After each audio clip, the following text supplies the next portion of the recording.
ನಮಸ್ಕಾರ. ನನ್ನ ಹೆಸರು ಮಂಜುನಾಥ್ ಅಂತ ಹೇಳಿ. ಇದು ಒಂದು ತೋಟ, ಒಂದು 6.5 ಎಕರೆ ಬರುವಂಥ ಒಂದು ತೋಟ. ಕಳೆದ 4.5 ವರ್ಷದ ಹಿಂದೆ ಈ ತೋಟ ಏನು ಬೆಲೆ ಬಾಳದಿರುವಂಥ ಒಂದು ಮರುಭೂಮಿಯಾಗಿರುವಂಥ ಒಂದು ಜಾಗ ಅಂತಲೇ ಕರಿಬೋದು. ಈ ತೋಟದ ಮಾಲೀಕರು ರವೀಶ್ ಅಂತ ಹೇಳಿ, ಅವರು 23 ಬೋರ್ವೆಲ್ಸ್ಗಳನ್ನು ಹಾಕಿದರು. ಎಲ್ಲ ಕೂಡ ಡ್ರೈ ಆಗಿ ಎಲ್ಲ ಒಣಗೋಗಿತ್ತು. ಕೊನೆಯ ಬೋರ್ವೆಲ್ಲು 1800 ಅಡಿವರೆಗೂ ಹೋಗಿದ್ದರು. ಇಲ್ಲಿ ಪ್ರಮುಖವಾಗಿ ಅಡಿಕೆ ಮತ್ತು ತೆಂಗು ಬೆಳೆ ಇತ್ತು ಮುಂಚೆ. ನಾವು 4 ವರ್ಷದ ಹಿಂದೆ ನಾವು ಬಂದಾಗ ಈ ಅಡಿಕೆಯಲ್ಲಿ ಮಾರಾಟ ಒಂದು ವರ್ಷಕ್ಕೆ ಅವರು ಒಂದು 30-35 ಸಾವಿರ ಮಾಡ್ತಾಯಿದ್ರು. ಸರ್, ಈ ಅಡಿಕೆ ಮರಗಳನ್ನ ನಾನು ರಿಮೂವ್ ಮಾಡಬೇಕು ಅಂತ ಇದ್ದೀನಿ. ತೆಂಗಿನ ಗಿಡದಲ್ಲಿ ಒಂದು 30-35 ಬರ್ತಾ ಇದ್ದಾವೆ. ಸೊ ಇದನ್ನು ಹೇಗೆ ಅಡ್ರೆಸ್ ಮಾಡ್ತಾ ಹೋಗೋದು, ಇದನ್ನೇನಾದರೂ ಸರಿ ಮಾಡ್ಬೋದಾ, ಅಥವಾ ನಾವೇನಾದರೂ ಬೇರೆ ಪರ್ಯಾಯವಾಗಿ ಬೇರೆ ಯಾವುದನ್ನ ಕೃಷಿ ಪದ್ಧತಿಗಳನ್ನ ನಾವು ಅಡ್ಯಾಪ್ಟ್ ಮಾಡಬೇಕಾ ಅಂತ ಕೇಳಿದಾಗ, ಒಂದು ಸಣ್ಣ ಚಾಲೆಂಜನ್ನ ತಗೊಂಡು ಇಲ್ಲಿ ಒಂದು ಸಹಜ ಬೇಸಾಯದ ಪದ್ಧತಿಗಳನ್ನ ಅಡ್ಯಾಪ್ಟ್ ಮಾಡ್ತಾ ಹೋದವು. ಏನು ಈ ಸಹಜ ಬೇಸಾಯದ ಪದ್ಧತಿಗಳಂದರೆ, ಇನಿಷಿಯಲಿ ಯಾವುದೇ ಒಂದು ತೋಟ ಅದರದ ಮಣ್ಣಿನ ಸವಲತ್ತು ಭಾಳ ಕಮ್ಮಿ ಇರ್ತದೆ. ಎಸ್ಪೆಷಲಿ ನಾವು ಸಾಯಿಲ್ ಕಾರ್ಬನ್ ಅಂತ ನಾವು ಕರಿತೀವಿ, ಅದು ಭಾಳ ಕಮ್ಮಿ ಇರ್ತದೆ. ಎರಡನೇದಾಗಿ ಅದರ ಪೌಷ್ಟಿಕಾಂಶದ ಕೊರತೆ ಭಾಳಷ್ಟು ಇರ್ತವೆ. ಯಾವಾಗ ಕಾರ್ಬನ್ ಲೆವೆಲ್ 0.3-0.2 ಬರ್ತದೋ, ಪೌಷ್ಟಿಕಾಂಶದ ಕೊರತೆ ಅಷ್ಟೇ ಜಾಸ್ತಿ ಇರ್ತದೆ. ಸೊ ಆ ನಿಟ್ಟಿನಲ್ಲಿ ನಾವಿವಾಗ ಏನಾಗಬೇಕು, ಎಕ್ಸ್ಪೆರಿಮೆಂಟ್ನ ತೊಗೋಬೇಕಾದ್ರೆ ಈ ಕಾಲಘಟ್ಟದಲ್ಲಿ 2022 ಯಾವುದೇ ನಮ್ಮ ಕರ್ನಾಟಕದ ಭೂಗೋಳ ನಾವು ತೊಗೊಳ್ಳೋದಾದರೆ ಅದರಲ್ಲಿ ಕಾರ್ಬನ್ ಕಂಟೆಂಟ್ ಭಾಳ ಕಮ್ಮಿ ಇರುತ್ತೆ, ಇಂಗಾಲದ ಕಂಟೆಂಟ್ ಭಾಳ ಕಮ್ಮಿ ಇರುತ್ತೆ. ಸೊ ನಾವೇನು ಮಾಡಬೇಕು, ಇನಿಷಿಯಲಿ ಸ್ಟಾರ್ಟ್ ಮಾಡಬೇಕಂದ್ರೆ ಅದು ಇನ್ಪುಟ್ ಡ್ರಿವನ್ನೇ ಆಗಿರ್ತದೆ. ಸಾವಯವ ಕೃಷಿಯ ಒಂದು ದಾರಿನೇ ಹಿಡಿಬೇಕಾಗ್ತದೆ. ಅದಕ್ಕೆ ನಾವು ಸಿಕ್ಕಾಪಟ್ಟೆ ಗೊಬ್ಬರಗಳನ್ನ ಕೊಡಬೇಕಾಗ್ತದೆ. ಅಂದರೆ ತಿಪ್ಪೆ ಗೊಬ್ಬರನ, ಕೊಳೆತ ತಿಪ್ಪೆ ಗೊಬ್ಬರಗಳನ್ನ ಕೊಡಬೇಕಾಗ್ತದೆ. ಅದಾದಮೇಲೆ ನಾವು ಪೆಸ್ಟ್ ಆ್ಯಂಡ್ ಡಿಸೀಸ್ ಕಂಟ್ರೋಲ್ ಮಾಡಬೇಕಾಗತ್ತೆ. ಒಂದಷ್ಟು ಹುಳಿ ಮಜ್ಜಿಗೆ ಯೂಸ್ ಮಾಡ್ತೀವಿ, ಇನ್ನೊಂದಷ್ಟು ಕಷಾಯಗಳನ್ನ ಯೂಸ್ ಮಾಡ್ತೀವಿ, ಒಂದಷ್ಟು ಲಿಕ್ವಿಡ್ ಮೆನ್ಯೂಸ್ನ ಯೂಸ್ ಮಾಡ್ತೀವಿ. ಹೀಗೆ ಇನಿಷಿಯಲಿ ಇನ್ಪುಟ್ ಡ್ರಿವನ್ನಲ್ಲೇ ಬರ್ತದೆ. ಆಮೇಲೆ ಅದು ನಮ್ಮ ಏನು ಅಡಿಕೆ ಮತ್ತು ತೆಂಗು ಇತ್ತು, ಅದರೊಳಗಡೆ ನಾವೇನು ಮಾಡ್ತೀವಿ, ಫಸ್ಟ್ ನಾವು ಕವರ್ ಕ್ರಾಪ್ ಅಂತ ನಾವು ಕರಿತೀವಿ. ಇಲ್ಲಿ ನೀವು ನೋಡ್ಬೋದು, ಕವರ್ ಕ್ರಾಪ್ಸ್ ಅಂದರೆ ಒಂದು ಅಡಿಕೆಯ ಜಾಗದಲ್ಲಿ ಒಂದೂವರೆ ಅಡಿ ಕಂಪ್ಲೀಟಾಗಿ ಲ್ಯಾಂಡ್ನ ಕವರ್ ಮಾಡ್ತದೆ. ಯೂಶ್ವಲಿ ನಮ್ಮಲ್ಲಿ ಸ್ವೀಟ್ ಪೊಟ್ಯಾಟೊ ಅಂತ ನಾವು ಕರಿತೀವಿ, ಗೆಡ್ಡೆ ಗೆಣಸುಗಳು. ಅದರೊಳಗಡೆ ನಾವು ಟರ್ಮರಿಕ್ ಆಗಿರ್ಬೋದು, ಜಿಂಜರ್ ಆಗಿರ್ಬೋದು, ಈ ಥರ ಬೆಳೆಗಳನ್ನ ಸಂಪೂರ್ಣವಾಗಿ ನಾವು ಮುಚ್ತಾ ಹೋಯ್ತಂದರೆ ಅದನ್ನು ಸಜೀವ ಹೊದಿಕೆ ಅಂತಲೂ ಕರೀತಾರೆ. ಸೊ ಹಾಗೆ ಹೊದಿಕೆ ಮಾಡಿದಲ್ಲಿ ನಮ್ಮಲ್ಲಿ ಬೇಕಾದಷ್ಟು ಬೆಳೆಗೆ ಇವತ್ತು ಇಬ್ಬನಿ ಬೀಳ್ತದೆ. ಆ ಇಬ್ಬನಿ ಕೂಡ ಅಬ್ಸರ್ವ್ ಮಾಡ್ಕೊಳ್ಳೋ ಕೆಪಾಸಿಟಿ ಇರ್ತದೆ. ನಮ್ಮಲ್ಲಿ ಮಳೆಗಾಲದಲ್ಲಿ ಈ ತುಮಕೂರು ನಾವು ನಿಂತ್ಕೊಂಡಿರೋ ಜಾಗದಲ್ಲಿ ಸರಾಸರಿ ಒಂದು 700 mm ಮಳೆ ಬರ್ತದೆ. 700 mm ಮಳೆ ಅಂತ ಹೇಳಿದ್ರೆ ಒಂದು 28-30 ಲಕ್ಷ ಲೀಟ್ರ್ ನೀರು ಮಳೆಯಿಂದ ಬರ್ತದೆ ಒಂದು ಎಕರೆಗೆ. ಸೊ ನಮ್ಮದು ಒಂದು 6 ಎಕರೆ ಭೂಮಿ ಅಂತಂದಾಗ ನಮಗೆ ಅಷ್ಟು ಮಟ್ಟಿಗೆ ಅಷ್ಟು 1.25 ಕೋಟಿ 1.5 ಕೋಟಿ ಲೀಟ್ರ್ ನೀರಷ್ಟು ನಮಗೆ ಅಬ್ಸಾರ್ಬ್ ಆಗ್ತದೆ ಭೂಮಿಗೆ. ಸಜೀವ ಹೊದಿಕೆ ಮಾಡಿದಾಗ ಅಲ್ಲಿ ಲೈವ್ಲಿಹುಡ್ ಜಾಸ್ತಿ ಆಗ್ತದೆ. ಲೈವ್ಲಿಹುಡ್ ಅಂದರೆ ಅದು ಮನುಷ್ಯಂದು ಅಂತ ಹೇಳ್ತಾ ಇಲ್ಲ, ನಾವು ಹೇಳ್ತಾ ಮೈಕ್ರೋ ಆರ್ಗಾನಿಸಮ್ಸ್ ಆಗಿರ್ಬೋದು, ಅಲ್ಲಿರುವಂಥ ಸಣ್ಣ ಪುಟ್ಟ ಕೀಟಗಳಾಗಿರ್ಬೋದು, ಅವು ಜಾಸ್ತಿ ಆಗ್ತಾ ಹೋಗ್ತವೆ. ಕೀಟ ಅಂದಿದ್ದ ಕೂಡಲೇ ನಾವೆಲ್ಲರದ್ದು ಒಂದು ಅಭಿಪ್ರಾಯ ಇದೆ, ಅದು ಯಾವಾಗಲೂ ನಮಗೆ ಹಾನಿಕಾರಕ ಅಂತ. 96% ಕೀಟಗಳು ಹಾನಿಕಾರಕ ಅಲ್ಲ, 96% ಮೈಕ್ರೋಬ್ಸು ಕೂಡ ಹಾನಿಕಾರಕ ಅಲ್ಲ. ಕೆಲವೊಂದು 4-5% ಹಾನಿಕಾರ ಇರ್ತವೆ ಅಷ್ಟೇ. ಸೊ ಹಂಗೆ ಒಂದು ಬಯೋಲಾಜಿಕಲ್ ಸ್ಪೇಸ್ನ ನಾವು ಡಿಸೈನ್ ಮಾಡ್ತಾ ಹೋಗ್ತೀವಿ. ಸೊ ಮೊದಲನೇ ಹಂತ ನಾವೇನು ಮಾಡ್ತೀವಿ, ಒಂದು ಸಜೀವ ಹೊದಿಕೆಯಾಗಿ ಮಾಡ್ತೀವಿ. ಎರಡನೇ ಹಂತವಾಗಿ ನಾವು ನೋಡೋದಾದರೆ ಮಲ್ಟಿಪಲ್ ಕ್ರಾಪಿಂಗ್ ಸಿಸ್ಟಮ್ ಅಂತ ಕರಿತೀವಿ. ಈ ಅಡಿಕೆ ಒಳಗಡೆ ನಾವು ಬಾಳೆ ಹಾಕ್ತೀವಿ ಮೊದಲನೇ ವರ್ಷ, ಅದರೊಳಗಡೆ ನಾವು ಅರಿಶಿನ ಹಾಕ್ತೀವಿ, ಅದರೊಳಗಡೆ ನಾವು ಕೋಕೋ ಹಾಕ್ತೀವಿ. ಹೀಗೆ ಅದರೊಳಗಡೆ ಒಂದು ಮಲ್ಟಿಪಲ್ ಕ್ರಾಪಿಂಗ್ ಸಿಸ್ಟಮ್ನ ತರ್ತೀವಿ. ಒಂದು ಗಿಡಕ್ಕೆ ಪೆಪ್ಪರ್ ಗಿಡ ಹಾಕ್ತೀವಿ, ಕಾಳುಮೆಣಸು ಗಿಡ, ಆಮೇಲೆ ಸ್ವಲ್ಪ ವೆನಿಲಾ ಹಾಕೋಬೋದು. ಇದು ಝೋನ್ ಮೇಲೆ ಹೋಗ್ತದೆ, ನೀವೇನ ಶಿವಮೊಗ್ಗ ಕಡೆಯವರ ವೆನಿಲಾ ಬೆಳೀತಾರೆ. ಈ ಥರ ಒಂದು 8, 9, 10 ಕ್ರಾಪ್ಸ್ನ ನಾವು ಭಾಳ ಈಸಿಯಾಗಿ ಅಡಿಕೆ ತೋಟದೊಳಗಡೆ ನಾವು ವಿನ್ಯಾಸ ಮಾಡ್ಬೋದು. ಇದು ಎರಡನೇ ಹಂತ. ಮೂರನೇ ಹಂತ ನಾನು ಹೇಳೋದಾದರೆ, ನಾನು ಅವಾಗಲೇ ಹೇಳ್ತೀನಿ, ಇನ್ಪುಟ್ಸ್ ಜಾಸ್ತಿ ಕೊಡಬೇಕಾಗ್ತದೆ. ಯಾಕೆಂದರೆ ನಮ್ಮ ಭೂಮಿಲಿ ಸತ್ವ ಕಮ್ಮಿ ಇರ್ತದೆ.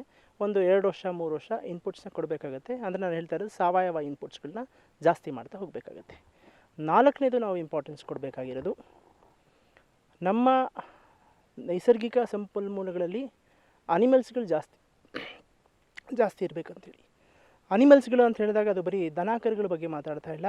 ನೀವೆಂಥ ಗಿಡಗಳನ್ನ ಆಯ್ಕೆ ಮಾಡ್ತೀರಿ ಅಂದರೆ ಅದಕ್ಕೆ ಪಕ್ಷಿಗಳು ಜಾಸ್ತಿ ಬರ್ತಾ ಹೋಗಬೇಕು. ಆ ಲೋಕಲ್ ಸಣ್ಣ ಪುಟ್ಟ ಸ್ಕ್ವಿರಿಲ್ಸ್ಗಳು ಜಾಸ್ತಿ ಇರ್ತವೆ, ಮ್ಯಾಮಲ್ಸ್ಗಳು ಜಾಸ್ತಿ ಇರ್ತವೆ, ರೆಪ್ಟೈಲ್ಸ್ಗಳು ಜಾಸ್ತಿ ಇರ್ತವೆ. ಆ ಥರ ಒಂದು ಬಯೋಲಾಜಿಕಲ್ ಸ್ಪೇಸ್ನ ನಾವು ಜಾಸ್ತಿ ಓಪನ್ ಮಾಡಬೇಕು.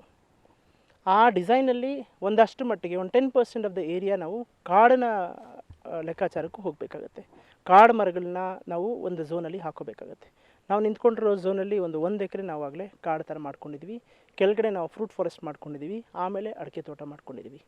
ಈ ಒಂದು 10% ಆಫ್ ದ ಮಿನಿಮಮ್ ಏರಿಯಾ, 10% ನಾವು ಜಿಯೋಗ್ರಫಿಕಲ್ ಏರಿಯಾದಲ್ಲಿ ನಮ್ಮ ಭೂಮಿಯಲ್ಲಿ ನಾವು ಕಾಡಿನ ಮರಗಳನ್ನ ಹಾಕೋಬೇಕಾಗತ್ತೆ. ಹೀಗೆ ಒಂದು 4-5 ಪ್ರಿನ್ಸಿಪಲ್ಸ್ಗಳನ್ನ ನಾವು ಅಡ್ಯಾಪ್ಟ್ ಮಾಡೋದಾದರೆ ಈಗ 3 ವರ್ಷ 4 ವರ್ಷಕ್ಕೆ ಒಂದು ಹಂತಕ್ಕೆ ಬಂದಿದೆ. ನಾವು 1.5 ವರ್ಷದಲ್ಲೇ ನಾವು ಒಂದನ್ನು ಅಟೈನ್ ಮಾಡೋದು. ಎಲ್ಲಿ ನಮ್ಮ ಅಡಿಕೆ ತೋಟ ಯಾವಾಗ 30,000 ರೂಪಾಯಿಗೆ ಮಾರಾಟ ಮಾಡೋದು, ಅದು 2 ಲಕ್ಷ ರೂಪಾಯಿ, 2.25 ಲಕ್ಷ ರೂಪಾಯಿ ಆ ಥರ ರೇಟ್ಗೆ ಹೋಗಿ ಶುರು ಆಯಿತು. ಅಂದರೆ ಅಡಿಕೆ ಇಳುವರಿ ಜಾಸ್ತಿ ಆಯಿತು, ಅಡಿಕೆ ತೂಕನೂ ಜಾಸ್ತಿ ಆಗ್ತಾ ಹೋಯಿತು. ಇನ್ನು ತೆಂಗು ಅಂತ ನೋಡೋದಾದರೆ 20, 25, 30 ಬರೋ ತೆಂಗು 80, 90, 100 ಬರೋಕ್ಕೆ ಶುರುವಾಯಿತು. ಅದು ಒಳ್ಳೆ ಕೋಪ್ರಾ ಕಂಟೆಂಟ್ ಜಾಸ್ತಿ ಆಯಿತು, ಆಯಿಲ್ ಕಂಟೆಂಟು ಜಾಸ್ತಿ ಇತ್ತು ಈ ಸಾವಯವ ಕೃಷಿ ರೈತರು ಅಡಾಪ್ಟ್ ಮಾಡ್ಕೊಳ್ಳೋಕ್ಕೆ ಶುರು ಮಾಡಿದಾಗ. ಹೀಗೆ ಹಂತವಾಗಿ 1.5 ವರ್ಷ 2 ವರ್ಷಕ್ಕೆ ಅದು ಒಂಚೂರು ಜಾಸ್ತಿ ಇಂಟರ್ವೆನ್ಷನ್ನೇ ಬೇಕು ಸ್ಟಾರ್ಟಿಂಗಲ್ಲಿ ರೈತರದು, ಯಾಕೆಂದರೆ ಬರ್ಡ್ ಆಗಿರ್ತದೆ ಭೂಮಿ. ಹಂತವಾಗಿ ಕೆಲಸಗಳನ್ನ ಜಾಸ್ತಿ ಮಾಡ್ತಾರೆ. 2ನೇ ವರ್ಷ 2.5 ವರ್ಷ 3 ವರ್ಷ ಆದಮೇಲೆ ಒಂದು ಸ್ಟೇಟ್ ಆಫ್ ಬಿಹೇವಿಯರ್ಗೆ ಹೋಗುತ್ತೆ. ಅಲ್ಲಿ ಮಿನಿಮಮ್ ಇಂಟರ್ವೆನ್ಷನ್ ಆಫ್ ಫಾರ್ಮರ್ಸ್ ಅಂತ ಕರಿತೀವಿ. ರೈತರು ಯಾವಾಗಲೂ ಹೋಗಿ ಕೆಲಸ ಮಾಡೋ ಅವಶ್ಯಕತೆ ಇಲ್ಲ.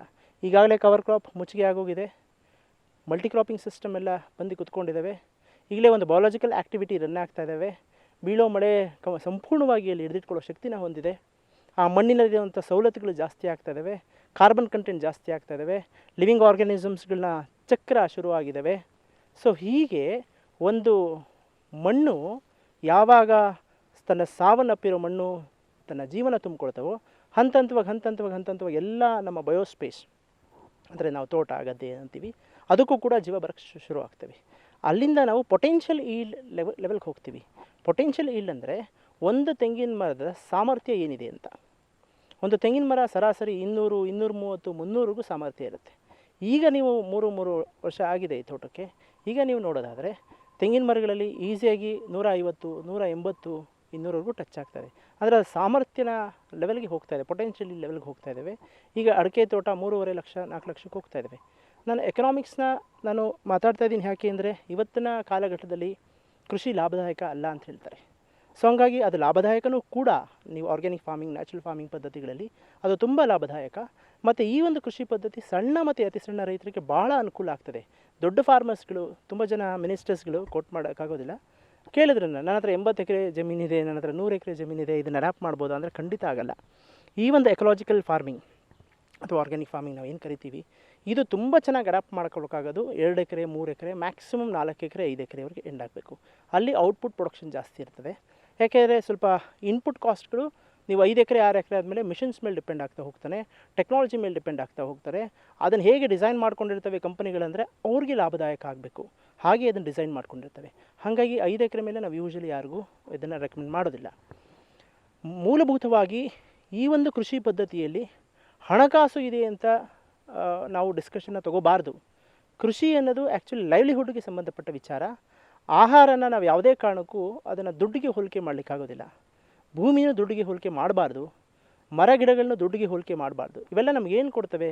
ಗಾಳಿ ಕೊಡ್ತವೆ. ಔಟ್ಪುಟ್ ಕೇಳಿದ್ರೆ ಗಾಳಿ ಕೊಡ್ತವೆ, ನೀರು ಕೊಡ್ತವೆ, ನಮಗೆ ಭೂಮಿ ಫಲವತ್ತಾಗಿತ್ತು ಅಂದರೆ ಒಳ್ಳೊಳ್ಳೆ ಹಣ್ಣು ಹಂಪಲುಗಳು ಕೊಡ್ತವೆ, ನಮ್ಮ ಆಹಾರ ಭದ್ರತೆ, ಸೋಕಾಲ್ ನಾವು ನ್ಯೂಟ್ರಿಷನ್ ಫ್ಯಾಕ್ಟರ್ ಅಂತ ಕರಿತೀವಿ, ಆ ಪೌಷ್ಟಿಕತೆ ಸಮತೋಲನವನ್ನು ನಾವು ಬೇಕಾಗ್ತದೆ.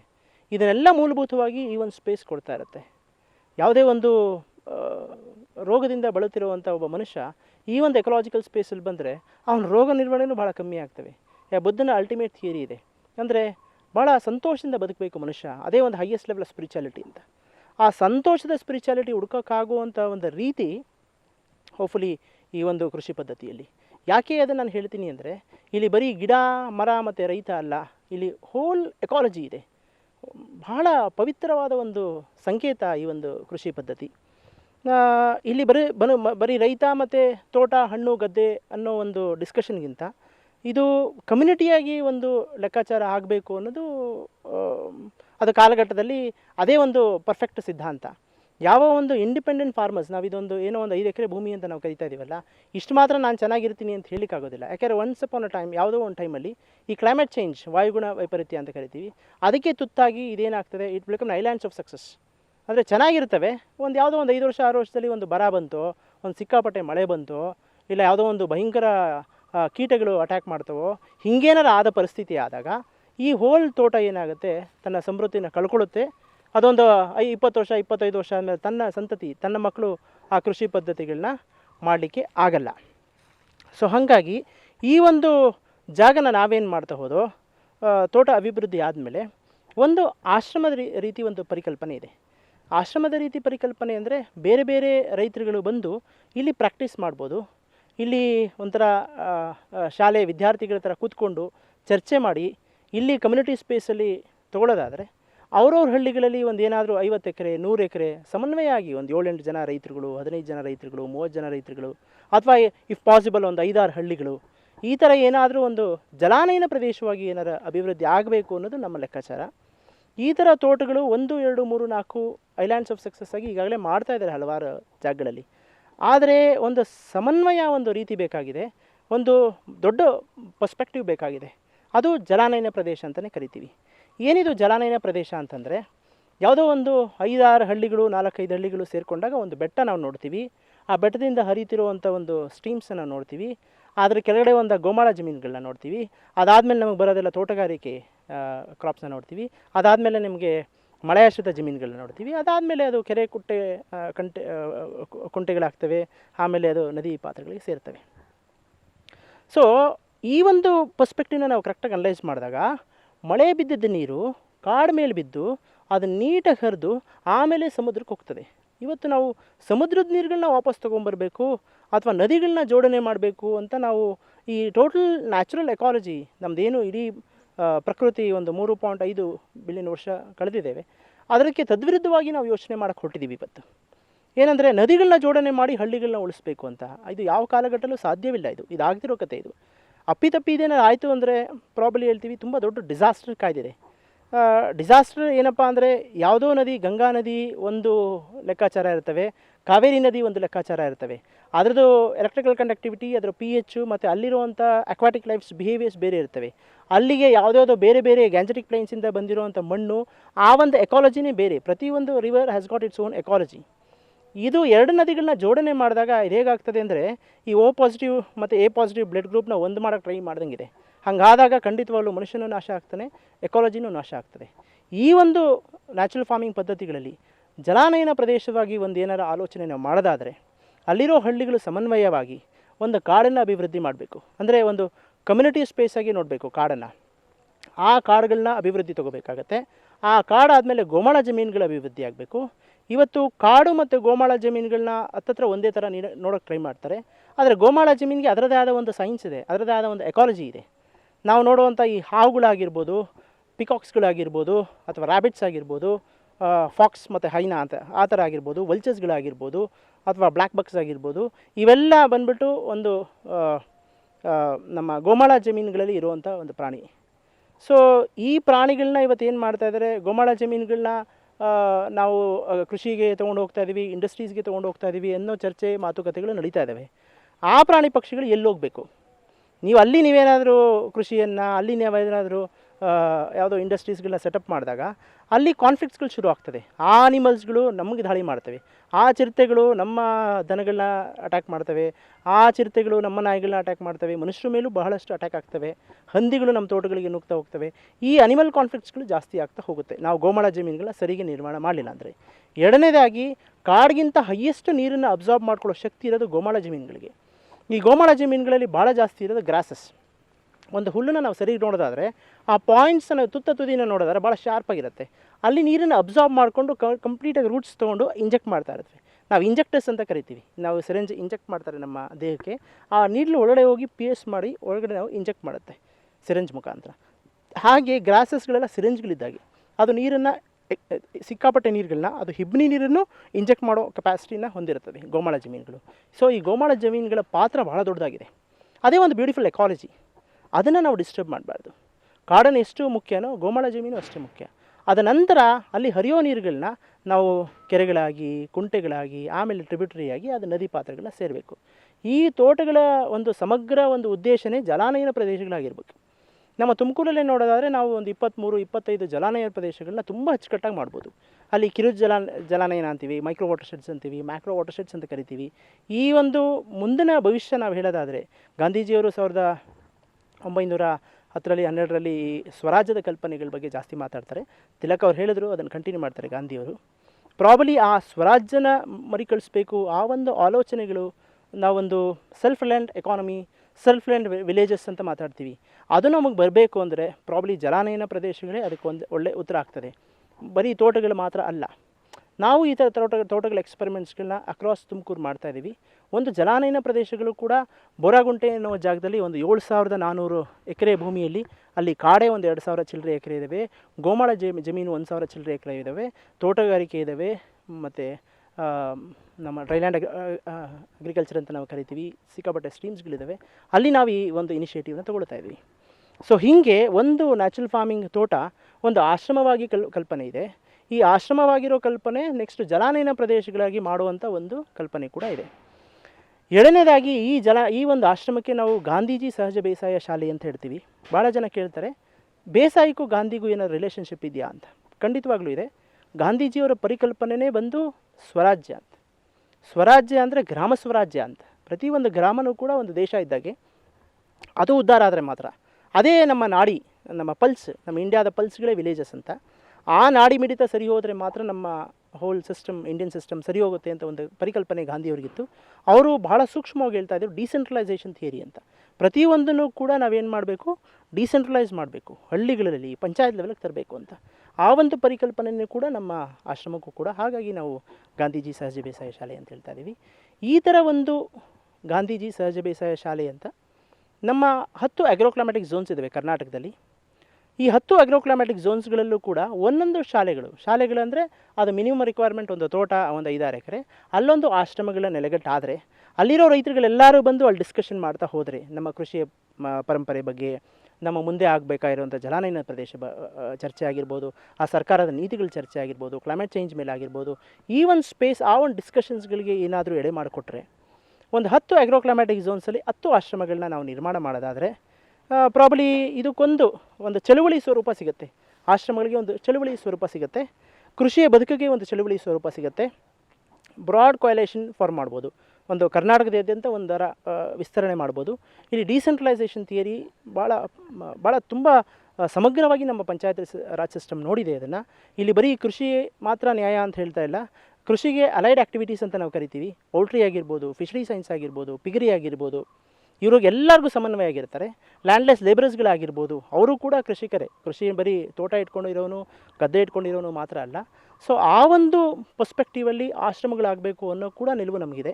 ಈ ವರ್ಷ ಏಪ್ರಿಲಲ್ಲಿ ಇದು ಸಹಜ ಬೇಸಾಯ ಶಾಲೆ ತುಮಕೂರಲ್ಲಿ ಆಗಿದೆ. ಪ್ರಾಬಲಿ ನೆಕ್ಸ್ಟ್ ಗುಲ್ಬರ್ಗಾದಲ್ಲಿ, ಆಮೇಲೆ ದಾವಣಗೆರೆಯಲ್ಲಿ, ಈ ಥರ ಬೇರೆ ಬೇರೆ ಜಾಗಗಳಲ್ಲಿ ಮಹಿಮಾ ಪಟೇಲ್ ಅವರು ಇನಿಷಿಯೇಟಿವ್ ತೊಗೊಂಡಿದ್ದಾರೆ, ನಾವು ದಾವಣಗೆರೆಯಲ್ಲಿ ಮಾಡ್ತೀವಿ ಅಂತ. ಈ ಥರ ಪರ್ಸ್ಪೆಕ್ಟಿವ್ ಆಫ್ ಥಾಟ್ಸ್ ಪ್ರತಿ ಅಗ್ರೋಕ್ಲೈಮ್ಯಾಟಿಕ್ ಝೋನ್ಸ್ಗೆ ಏನಾರು ಆಗೋದಾದರೆ ಪ್ರಾಬಲಿ ಒಂದು ಮೂಮೆಂಟ್, ಒಂದು ಚಳುವಳಿ ಆಗ್ತದೆ. ಆಲ್ಟರ್ನೇಟಿವ್ ಅಗ್ರಿಕಲ್ಚರ್ಸ್ ಅಂತ ನಾವು ಕರಿತೀವಿ. ಅದು ಯಾಕೆ ಆಲ್ಟರ್ನೇಟಿವ್ ಅಂತ ನಾವು ಕರಿತೀವಿ ಗೊತ್ತಿಲ್ಲ. 1960-65ರಲ್ಲಿ ಹಸಿರು ಕ್ರಾಂತಿ ಬಂದಿದ್ದು. ಮುಂಚೆ ನಮಗೆಲ್ಲ ಗೊತ್ತಿದ್ದು ಈ ಥರ ಪದ್ಧತಿಗಳೇ, ಪಾರಂಪರಿಕ ಕೃಷಿ ಪದ್ಧತಿಗಳೇ ನಾವೆಲ್ಲ ಇದ್ದಿದ್ದು. 62-65 ನಂತರ ಅಲ್ಲಿ ನಾವೆಲ್ಲಿ ಗ್ರೀನ್ ರೆವಲ್ಯೂಷನ್ ಜಾಸ್ತಿ ಪ್ರಭಾವ ಬಿದ್ದು ಅದನ್ನು ಸ್ವಲ್ಪ ರೊಮ್ಯಾಂಟಿಸೈಸ್ ಮಾಡಿ ಅಲ್ಲಿ ಕಾರ್ಪೊರೇಟ್ ಅಗ್ರಿಕಲ್ಚರ್ಸ್ಗಳನ್ನೆಲ್ಲ ತರ್ತಾ ಹೋಗ್ತಾರೆ. ಸೊ 1962-1965ರಲ್ಲಿ ಹಸಿರು ಕ್ರಾಂತಿ ಬರ್ತದೆ. ಪಂಜಾಬಲ್ಲಿ ಒಂದು ಟ್ರಯಲ್ ನಡೀತದೆ. ಈ ಬಿಲ್ಗೇಟ್ಸ್ ಫೌಂಡೇಶನ್ ಮತ್ತು ಫೋರ್ಡ್ ಫೌಂಡೇಶನ್ 2 ಟ್ರಯಲ್ ನಡೀತವೆ. ಆ ಪ್ರಾಜೆಕ್ಟ್ ಸಕ್ಸಸ್ ಆದ ನಂತರ ಅದನ್ನು ನಮ್ಮ ಪಾರಂಪರಿಕ ಕೃಷಿ ವಿಧಾನಗಳನ್ನ ನೆಲಸಮ ಮಾಡಿ ಅಲ್ಲಿ ನಮ್ಮ ಹೈಬ್ರಿಡೈಸೇಷನ್ ಟೆಕ್ನಾಲಜಿನ ತರ್ತಾರೆ. ಅದು ಫುಡ್ ಪ್ರೊಡಕ್ಷನ್ ಮೇಲೆ ಮೇಜರಾಗಿ ಬರ್ತದೆ. ನಮ್ಮ ದೇಶದಲ್ಲಿ ಫುಡ್ ಪ್ರೊಡಕ್ಷನ್ ಕಮ್ಮಿ ಇದೆ, ಫಮೈನ್ ಜಾಸ್ತಿ ಇದ್ದಾವೆ, ಹಾಗಾಗಿ ಕ್ಷಾಮ ಜಾಸ್ತಿ ಇದ್ದಾವೆ. ಹಾಗಾಗಿ ನಮಗೆ ಈ ಫುಡ್ ಪ್ರೊಡಕ್ಷನ್ ಮೇಲೆ ಕಾನ್ಸಂಟ್ರೇಟ್ ಮಾಡಬೇಕಂತೇಳಿ ಹೈಬ್ರಿಡೈಸೇಷನ್ ತರ್ತಾರೆ, ಟೆಕ್ನಾಲಜಿಗಳನ್ನ ತರ್ತಾರೆ. ನಾವು 1990ರಲ್ಲಿ ನಿಮಗೆ ನಿಯೋ ಲಿಬರಲ್ ಸೊಸೈಟಿ ಅಂತ ಕರೀತಾರೆ. ಅಂದರೆ ಗ್ಲೋಬಲೈಸೇಷನ್ ಓಪನ್ ಆಗ್ತದೆ. ಅಂದರೆ ಗ್ಲೋಬಲ್ ವಿಲೇಜ್ ಅಂತ ಕರಿತೀವಿ ಇವತ್ತು. ಅಂದರೆ ಎಲ್ಲ ದೇಶಗಳು ಒಂದೇ ಒಕ್ಕೂಟ ಅಂತ. ಅಲ್ಲಿ WHO, WTO ಈ ಥರ ಒಂದು ಡಿಸ್ಕಷನ್ಸ್ಗಳಾಗ್ತವೆ. ಅಲ್ಲಿ 200 ದೇಶಗಳು ಸೈನ್ ಮಾಡ್ತವೆ WTO ಟ್ರೀಟೀಸ್ಗಳಿಗೆ. ಅದಾದ ನಂತರ ಈಗ ಕಾರ್ಪೊರೇಟ್ ಅಗ್ರಿಕಲ್ಚರ್ ಬಗ್ಗೆ ಮಾತಾಡ್ತಾ ಇದ್ದಾರೆ. ಸೊ ಇವೆಲ್ಲ ಏನು ಎಡೆ ಮಾಡಿಕೊಟ್ಟಿದೆ 1965ರಿಂದ ಇದೆಲ್ಲ ಮಾಡ್ಕೊಂಡು ಬಂದಿದ್ದಾರೆ. ಸೊ ಏನನ್ನು ರೀಚ್ ಮಾಡಿದ್ದೀವಿ ನಾವೆಲ್ಲ ಅಂತ.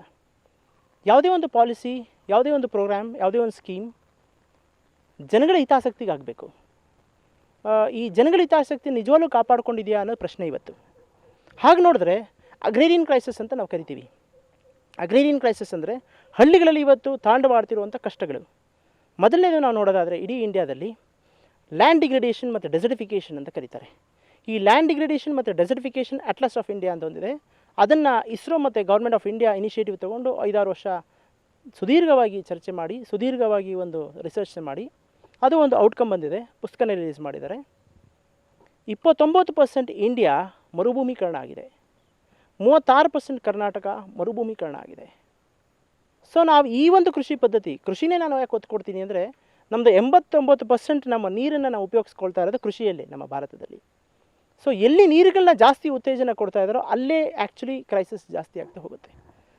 ನಮ್ಮ ಕೃಷಿ ಪದ್ಧತಿನ ಚೇಂಜ್ ಮಾಡಿದ ಪ್ಯಾಟ್ರನ್ 60% 70% ಇವತ್ತು ಕೂಡ ನಮ್ಮಲ್ಲಿ ಫಾರ್ಮಿಂಗ್ ಕಮ್ಯುನಿಟಿ ಇರೋದು. ಆ ಫಾರ್ಮಿಂಗ್ ಕಮ್ಯುನಿಟಿ ಏನಾದರೂ ನಮ್ಮ ದೇಶದಲ್ಲಿ ಕರೆಕ್ಟಾಗಿರೋ ಒಂದು ಪ್ರೋಗ್ರಾಮಿಂಗಲ್ಲಿ ಹೋದರೆ ನಮ್ಮ ದೇಶ ಕಂಪ್ಲೀಟ್ ದೇಶ ಸ್ವರ್ಗ ಆಗ್ತದೆ. ಕೆಟ್ಟದಾಗಿ ಏನಾದರೂ ಹೋದರೆ ಈಗ ಅನುಭವಿಸ್ತಾ ಇದ್ದೀವಲ್ಲ ಡೆಸರ್ಟಿಫಿಕೇಷನ್, ಅದು ಎಂಡ್ ಆಗಿದ್ದೀವಿ. ಎರಡನೇದು ಮೈಗ್ರೇಷನ್ ಅಂತ ನಾವು ಕರಿತೀವಿ. ಮೈಗ್ರೇಷನ್ ಅಂದರೆ ಪ್ರತಿದಿನ 20,000 ಜನ ರೈತರು ಹಳ್ಳಿಗಳನ್ನ ಬಿಡ್ತಾ ಇದ್ದಾರೆ, ಕೃಷಿಗಳನ್ನ ಬಿಡ್ತಾ ಇದ್ದಾರೆ, ಪಟ್ಟಣಗಳಿಗೆ ಸೇರ್ತಾ ಇದ್ದಾರೆ. ಇದು ಮೈಗ್ರೇಷನ್. ಇದು ಇಂಟ್ರಸ್ಟೇಟ್ ಮೈಗ್ರೇಷನ್ ಕೂಡ ನೀವು ನೋಡ್ಬೋದು. ಕರ್ನಾಟಕದಲ್ಲಿ ಬಿಹಾರಿಂದ ಕರ್ಕೊಂಬರ್ತೀವಿ ಲೇಬರ್ಗಳನ್ನ, ನಾಗಾಲ್ಯಾಂಡಿಂದ ಕರ್ಕೊಂಬರ್ತಾ ಇದ್ದೀವಿ, ಟಿಬೆಟಿಂದ ಕರ್ಕೊಂಬರ್ತಾ ಇದ್ದೀವಿ, ಈ ಥರ ಎಲ್ಲ ಮಾತಾಡ್ತಾ ಇದ್ದಾರೆ. ಇಲ್ಲಿ ಲೋಕಲಲ್ಲಿ ಸಿಗೋದಿಲ್ಲ ಅಂತ. ಅಂದರೆ ಬೇರೆ ಕಡೆಯಿಂದ ಮೈಗ್ರೇಟ್ ಆಗ್ತಾ ಇದ್ದಾರೆ ಅರ್ಬನ್ಸ್ಗಳಿಗೆ. ಸೊ ಈ ಮೈಗ್ರೇಷನ್ ಅನ್ನೋದು ಒಂದು ಎರಡನೇ ಮಹಾ ಕ್ರೈಸಿಸ್ ಅನ್ಬೋದು. ಮೂರನೇ ಕ್ರೈಸಿಸ್ ನಾವು ಕ್ಲೈಮೇಟ್ ಚೇಂಜ್ ಅಂತ ಕರಿತೀವಿ. ನಾವು ವಾಯುಗುಣ ವೈಪರೀತ್ಯ ಮುಂಚೆ ನಾವೆಲ್ಲೋ ಡಿಸ್ಕಷನ್ಸ್ಗಳಲ್ಲೋ, ಡಿಬೇಟ್ಗಳಲ್ಲೋ, ಪೇಪರ್ಗಳಲ್ಲೋ, ರಿಸರ್ಚಲ್ಲೋ ಇತ್ತು. ಇವತ್ತು ಪ್ರತಿಯೊಂದು ಮನೆಗಳಲ್ಲೂ ಪ್ರತಿಯೊಂದು ರೈತರ ಕದ ತಟ್ತಾ ಇದ್ದೇವೆ ಇವತ್ತು ಕ್ಲೈಮೇಟ್ ಚೇಂಜ್. ಒಮ್ಮೆ ಬಂದರೆ ಮಳೆ ಸರಿಯಾಗಿ ಬರ್ತವೆ. ಈ ಸತಿ ನಾವು ತುಮಕೂರನ್ನ ನೋಡೋದಾದರೆ ಕರ್ನಾಟಕದಲ್ಲಿ ಹೈಯೆಸ್ಟ್ ಫ್ಲಡ್ ಆಗಿರೋ ಜಾಗ ತುಮಕೂರು. ರಾಗಿ ಎಲ್ಲ ಹೋಯಿತು, ಜೋಳ ಹೋಯಿತು, ನವಣೆ ಯಾವುದೂ ಇಲ್ಲ. ರೈನ್ಫೆಡ್ ಅಗ್ರಿಕಲ್ಚರ್ ಕಂಪ್ಲೀಟ್ ಹೋಗಿದೆ. ಇನ್ನು ತೋಟಗಳಿಗೆಲ್ಲ ರೋಗಗಳು ಜಾಸ್ತಿ ಆಗಿದ್ದಾವೆ, ಪೆಸ್ಟ್ಗಳು ಪ್ಯಾಂಡಮಿಕ್ ಜಾಸ್ತಿ ಆಗಿದ್ದಾವೆ. ಒಂದು ಕಡೆ ಜೋರಾಗಿ ಮಳೆ ಬಂದು ಹೋದರೆ ಇನ್ನೊಂದು 2-3 ವರ್ಷ ಬಿಟ್ಕೊಂಡಾಗ ಒಂದು ಬರ ಬರ್ತದೆ, ಕಂಪ್ಲೀಟ್ ದೊಡ್ಡ ಮಳೆನೇ ನಿಂತೋಗುತ್ತೆ. 2 ವರ್ಷ 3 ವರ್ಷ. ಎಸ್ ಎಂ ಕೃಷ್ಣ ಅವ್ರ ಟೈಮಲ್ಲಿ ನಾವು ನೋಡ್ಬೋದು 5-6 ವರ್ಷ ನಮಗೆ ಮಳೆನೇ ಬರಲಿಲ್ಲ. ಸೊ ಹಾಗೆ ಒಂದು ಸತಿ ಆದರೆ ಏನು ಮಾಡೋದು, ನೀರೇ ಇಲ್ಲ ಅವತ್ತು. ಎಷ್ಟು ಬೋರ್ವೆಲ್ಗಳು ಬತ್ತೋಗ್ತವೆ. ಆ ಕೃಷಿ ಪದ್ಧತಿಗಳು ನಾವು ಇವತ್ತು ಹೆಂಗೆ ಮಾಡ್ಕೊಂಡಿದ್ದೀವಿ. ಯೋಗೇಂದ್ರ ಯಾದವ್ ಇವತ್ತು ತುಂಬ ಚೆನ್ನಾಗಿ ಮಾತಾಡ್ತಾಯಿದ್ರು. ಅದು ಸಬ್ಜೆಕ್ಟ್ ಹೇಗೆ ಅಂದರೆ 1962-65ರಲ್ಲಿ ಹಸಿರು ಕ್ರಾಂತಿ ಬಂದಾಗ ಫುಡ್ ಪ್ರೊಡಕ್ಷನ್ ಬೇಕು ನಮಗೆ, ಹಾಗಾಗಿ ನೀವು ಭತ್ತ ಜಾಸ್ತಿ ಬೆಳೀರಿ, ಗೋಧಿ ಜಾಸ್ತಿ ಬೆಳೀರಿ, ನಾನು ನಿಮಗೆ ಮಿನಿಮಮ್ ಸಪೋರ್ಟ್ ಪ್ರೈಸ್ ಎಲ್ಲ ಕೊಡ್ತೀವಿ, ನೀವು ಬೆಳೀರಿ ಅಂತ ಬೆಳೆಸಿದ್ರು. ಈಗ ನಾವು ಮಿನಿಮಮ್ ಸಪೋರ್ಟ್ ಪ್ರೈಸ್ನ ಕೊಡೋಕ್ಕಾಗ್ತಾ ಇಲ್ಲ, ನಾವೇನು ಮಾಡೋಕ್ಕಾಗ್ತಾ ಇಲ್ಲ, ನೀವು ಕ್ರಾಪಿಂಗ್ ಸಿಸ್ಟಮ್ ಹೆಂಗಾರ ಮಾಡ್ಕೊಳ್ಳಿ ಅಂತ. ಅಂದರೆ ದೇಶಕ್ಕೆ ಹೆಂಗೆ ಬೇಕೋ ಪಾಲಿಸೀಸ್ ರೂಪಿಸ್ಕೊಳ್ತವೆ ಹೊರತು ರೈತನಿಗೆ ಬೇಕಾಗಿರೋ ಪಾಲಿಸಿ ರೂಪಿಸ್ಕೋತಾ ಇಲ್ಲ. ಸೊ ಇದು ಬಹಳ ಇಂಪಾರ್ಟೆಂಟ್ ಚರ್ಚೆ ಆಗಬೇಕಾಗಿದೆ ಇವತ್ತು. ಸೊ ಕ್ಲೈಮೇಟ್ ಚೇಂಜ್ ಅನ್ನೋದು ಕೂಡ ಈ ಫಾರ್ಮಿಂಗ್ ಪಾಲಿಸೀಸ್ಗಳ ಮೇಲೆ ಹೆಂಗೆ ಪ್ರಭಾವ ಬೀಳ್ತಾ ಇದ್ದಾವೆ. ಕ್ಲೈಮೇಟ್ ಚೇಂಜ್ ಇವತ್ತು ಯಾವ ರೀತಿಯಾಗಿ ನಮ್ಮ ರೈತರುಗಳ ತಮ್ಮ ತೋಟಗಳು ಮಾಡೋಕ್ಕಾಗ್ದಿರ ಅಥವಾ ನಮ್ಮ ಹೊಲ ಗದ್ದೆಗಳು ಮಾಡೋಕ್ಕಾಗ್ದಿರ ದಿಕ್ತಪ್ಪಿಸ್ತಾ ಇದ್ದಾವೆ. ಇದು ಒಂದು ದೊಡ್ಡ ಪ್ರಶ್ನೆ ಆಗಿದೆ ಇವತ್ತು ಮುಂದೆ. ಈ ಕ್ಲೈಮೇಟ್ ಚೇಂಜ್ ಆದ ನಂತರ ನಮ್ಮಲ್ಲಿ ಬರೋದು ನ್ಯೂಟ್ರಿಷನ್ ಫ್ಯಾಕ್ಟರ್ಸ್ ಅಂತ. ಇದು ಬಹಳ ದೊಡ್ಡ ಚರ್ಚೆ. ನಮ್ಮ FCI ಗೋಡೌನ್ಸ್ಗಳಲ್ಲಿ ಅಂದರೆ ಸರ್ಕಾರದ ಗೋಡೌನ್ಸ್ಗಳಲ್ಲಿ ಭತ್ತಗಳನ್ನ ನಾವು FCI ಖರೀದಿ ಮಾಡೋಕ್ಕೆ ಆಗ್ತಾಯಿಲ್ಲ ಅಂತ ಈ ವರ್ಷ ಹೇಳ್ತಾ ಇದೆ. ಇನ್ನು 3 ವರ್ಷ ಖರೀದಿ ಮಾಡೋಕ್ಕಾಗ್ತಾಯಿಲ್ಲ, ಅಷ್ಟು ಸ್ಟಾಕ್ ನಮ್ಮಲ್ಲಿದ್ದಾವೆ. ಭತ್ತ ಮೆಟ್ರಿಕ್ ಟನ್ಸ್ಗಟ್ಟಲೆ ಸ್ಟಾಕ್ಗಳಿದ್ದಾವೆ. ಇನ್ನು 3 ವರ್ಷ ನಮಗೆ ಭತ್ತನ ಸ್ಟೇಟ್ಸಿಂದ ಪ್ರೊಕ್ಯೂರ್ ಮಾಡೋಕ್ಕಾಗ್ತಾಯಿಲ್ಲ. ಗೋಧಿನೂ ಹಾಗೆ ಆಗಿದ್ದಾವೆ. ಪಲ್ಸಸ್ ಹೈಯೆಸ್ಟ್ ಹೋಗ್ಬಿಟ್ಟಿದ್ದಾವೆ. ಇನ್ನು ಹಾರ್ಟಿಕಲ್ಚರ್ 40% ಜಾಸ್ತಿ ಆಗಿದ್ದಾವೆ. ಆಯಿಲ್ ಸೀಡ್ಸು ಎಕ್ಸಸ್ ಆಗಿದ್ದಾವೆ. ಸೊ ಪ್ರೊಡಕ್ಷನ್ ಎಕ್ಸಸ್ ಆಗೋಗಿದೆ ಇವಾಗ. ಸರಿ, ಪ್ರೊಡಕ್ಷನ್ ಎಲ್ಲ ಎಕ್ಸಸ್ ತೊಗೊಂಡೋಗಿ ನಾವು ಬಿಟ್ಕೊಂಡಿದ್ದೀವಿ. ಇಂಡಿವಿಜುವಲ್ ಫಾರ್ಮರ್ಸ್ಗಳೇನಾಗಿದ್ದಾರೆ, ಇಂಡಿವಿಜುವಲ್ ಫಾರ್ಮರ್ಸ್ ಪ್ರೊಡಕ್ಟಿವಿಟಿ ಅಂತ ನಾವು ಕರಿತೀವಿ. ಪ್ರೊಡಕ್ಟಿವಿಟಿ ಅಂದರೆ ನನ್ನ 2.5 ಎಕರೆ ಜಮೀನಲ್ಲಿ ಎಷ್ಟು ಇಳುವರಿ ಬರ್ತಾ ಇದ್ದಾವೆ, ಅದೇ ಆ್ಯಕ್ಚುಲಿ ಕ್ಷೀಣಿಸ್ತಾ ಹೋಗ್ತಾ ಇದ್ದಾವೆ. ನಮ್ಮ ಚಿಕ್ಕನಾಯ್ಕನಲ್ಲಿ ನೀವು ತೊಗೊಳ್ಳೋದಾದರೆ ತೆಂಗು ಒಂದು ಪೊಟೆನ್ಷಿಯಲಾಗಿ ನಾವು ಬೆಳೆದ್ರೆ 200ವರೆಗೂ ನಾವು ತೊಗೊಂಡೋಗ್ಬೋದು ಕಾಯಿನ. ಅದೇ ನೀವು ಚಿಕ್ಕನಾಯ್ಕನಲ್ಲಿ ಡಾಟಾ ಕರ್ನಾಟಕ ಅಗ್ರಿಕಲ್ಚರ್ ಸ್ಟಾಟಿಸ್ಟಿಕ್ಸ್ ತೊಗೊಂಡೋದಾದರೆ 35-40 ತೆಂಗು ತೊಗೊಂಡು ಕೂರಿಸ್ಕೊಂಡಿದ್ದೀವಿ. 200 ತೆಂಗಿಯಲ್ಲಿ 35-40 ತೆಂಗಿಯಲ್ಲಿ ನಾವು ಎಲ್ಲಿಗೆ ಎಂಡಾಗಿದ್ದೀವಿ ಅಂತ. ಸೊ ಇದು ಡಿಸ್ಕಸ್ ಆಗಬೇಕಾಗಿದೆ. ಪ್ರೊಡಕ್ಷನ್ ಹೇಗೆ ಜಾಸ್ತಿ ಆಯಿತು ಇಂಡಿಯಾದು ಮತ್ತು ಸರ್ಪ್ಲಸ್ ಹೆಂಗಾಯಿತು ಅಂದರೆ ಅಲ್ಲಿ ಏರಿಯಾ ಎಕ್ಸ್ಪಾನ್ಷನ್ ಪ್ರೋಗ್ರಾಮ್ ಅಂತ ಒಂದಿದೆ ICRಲ್ಲಿ.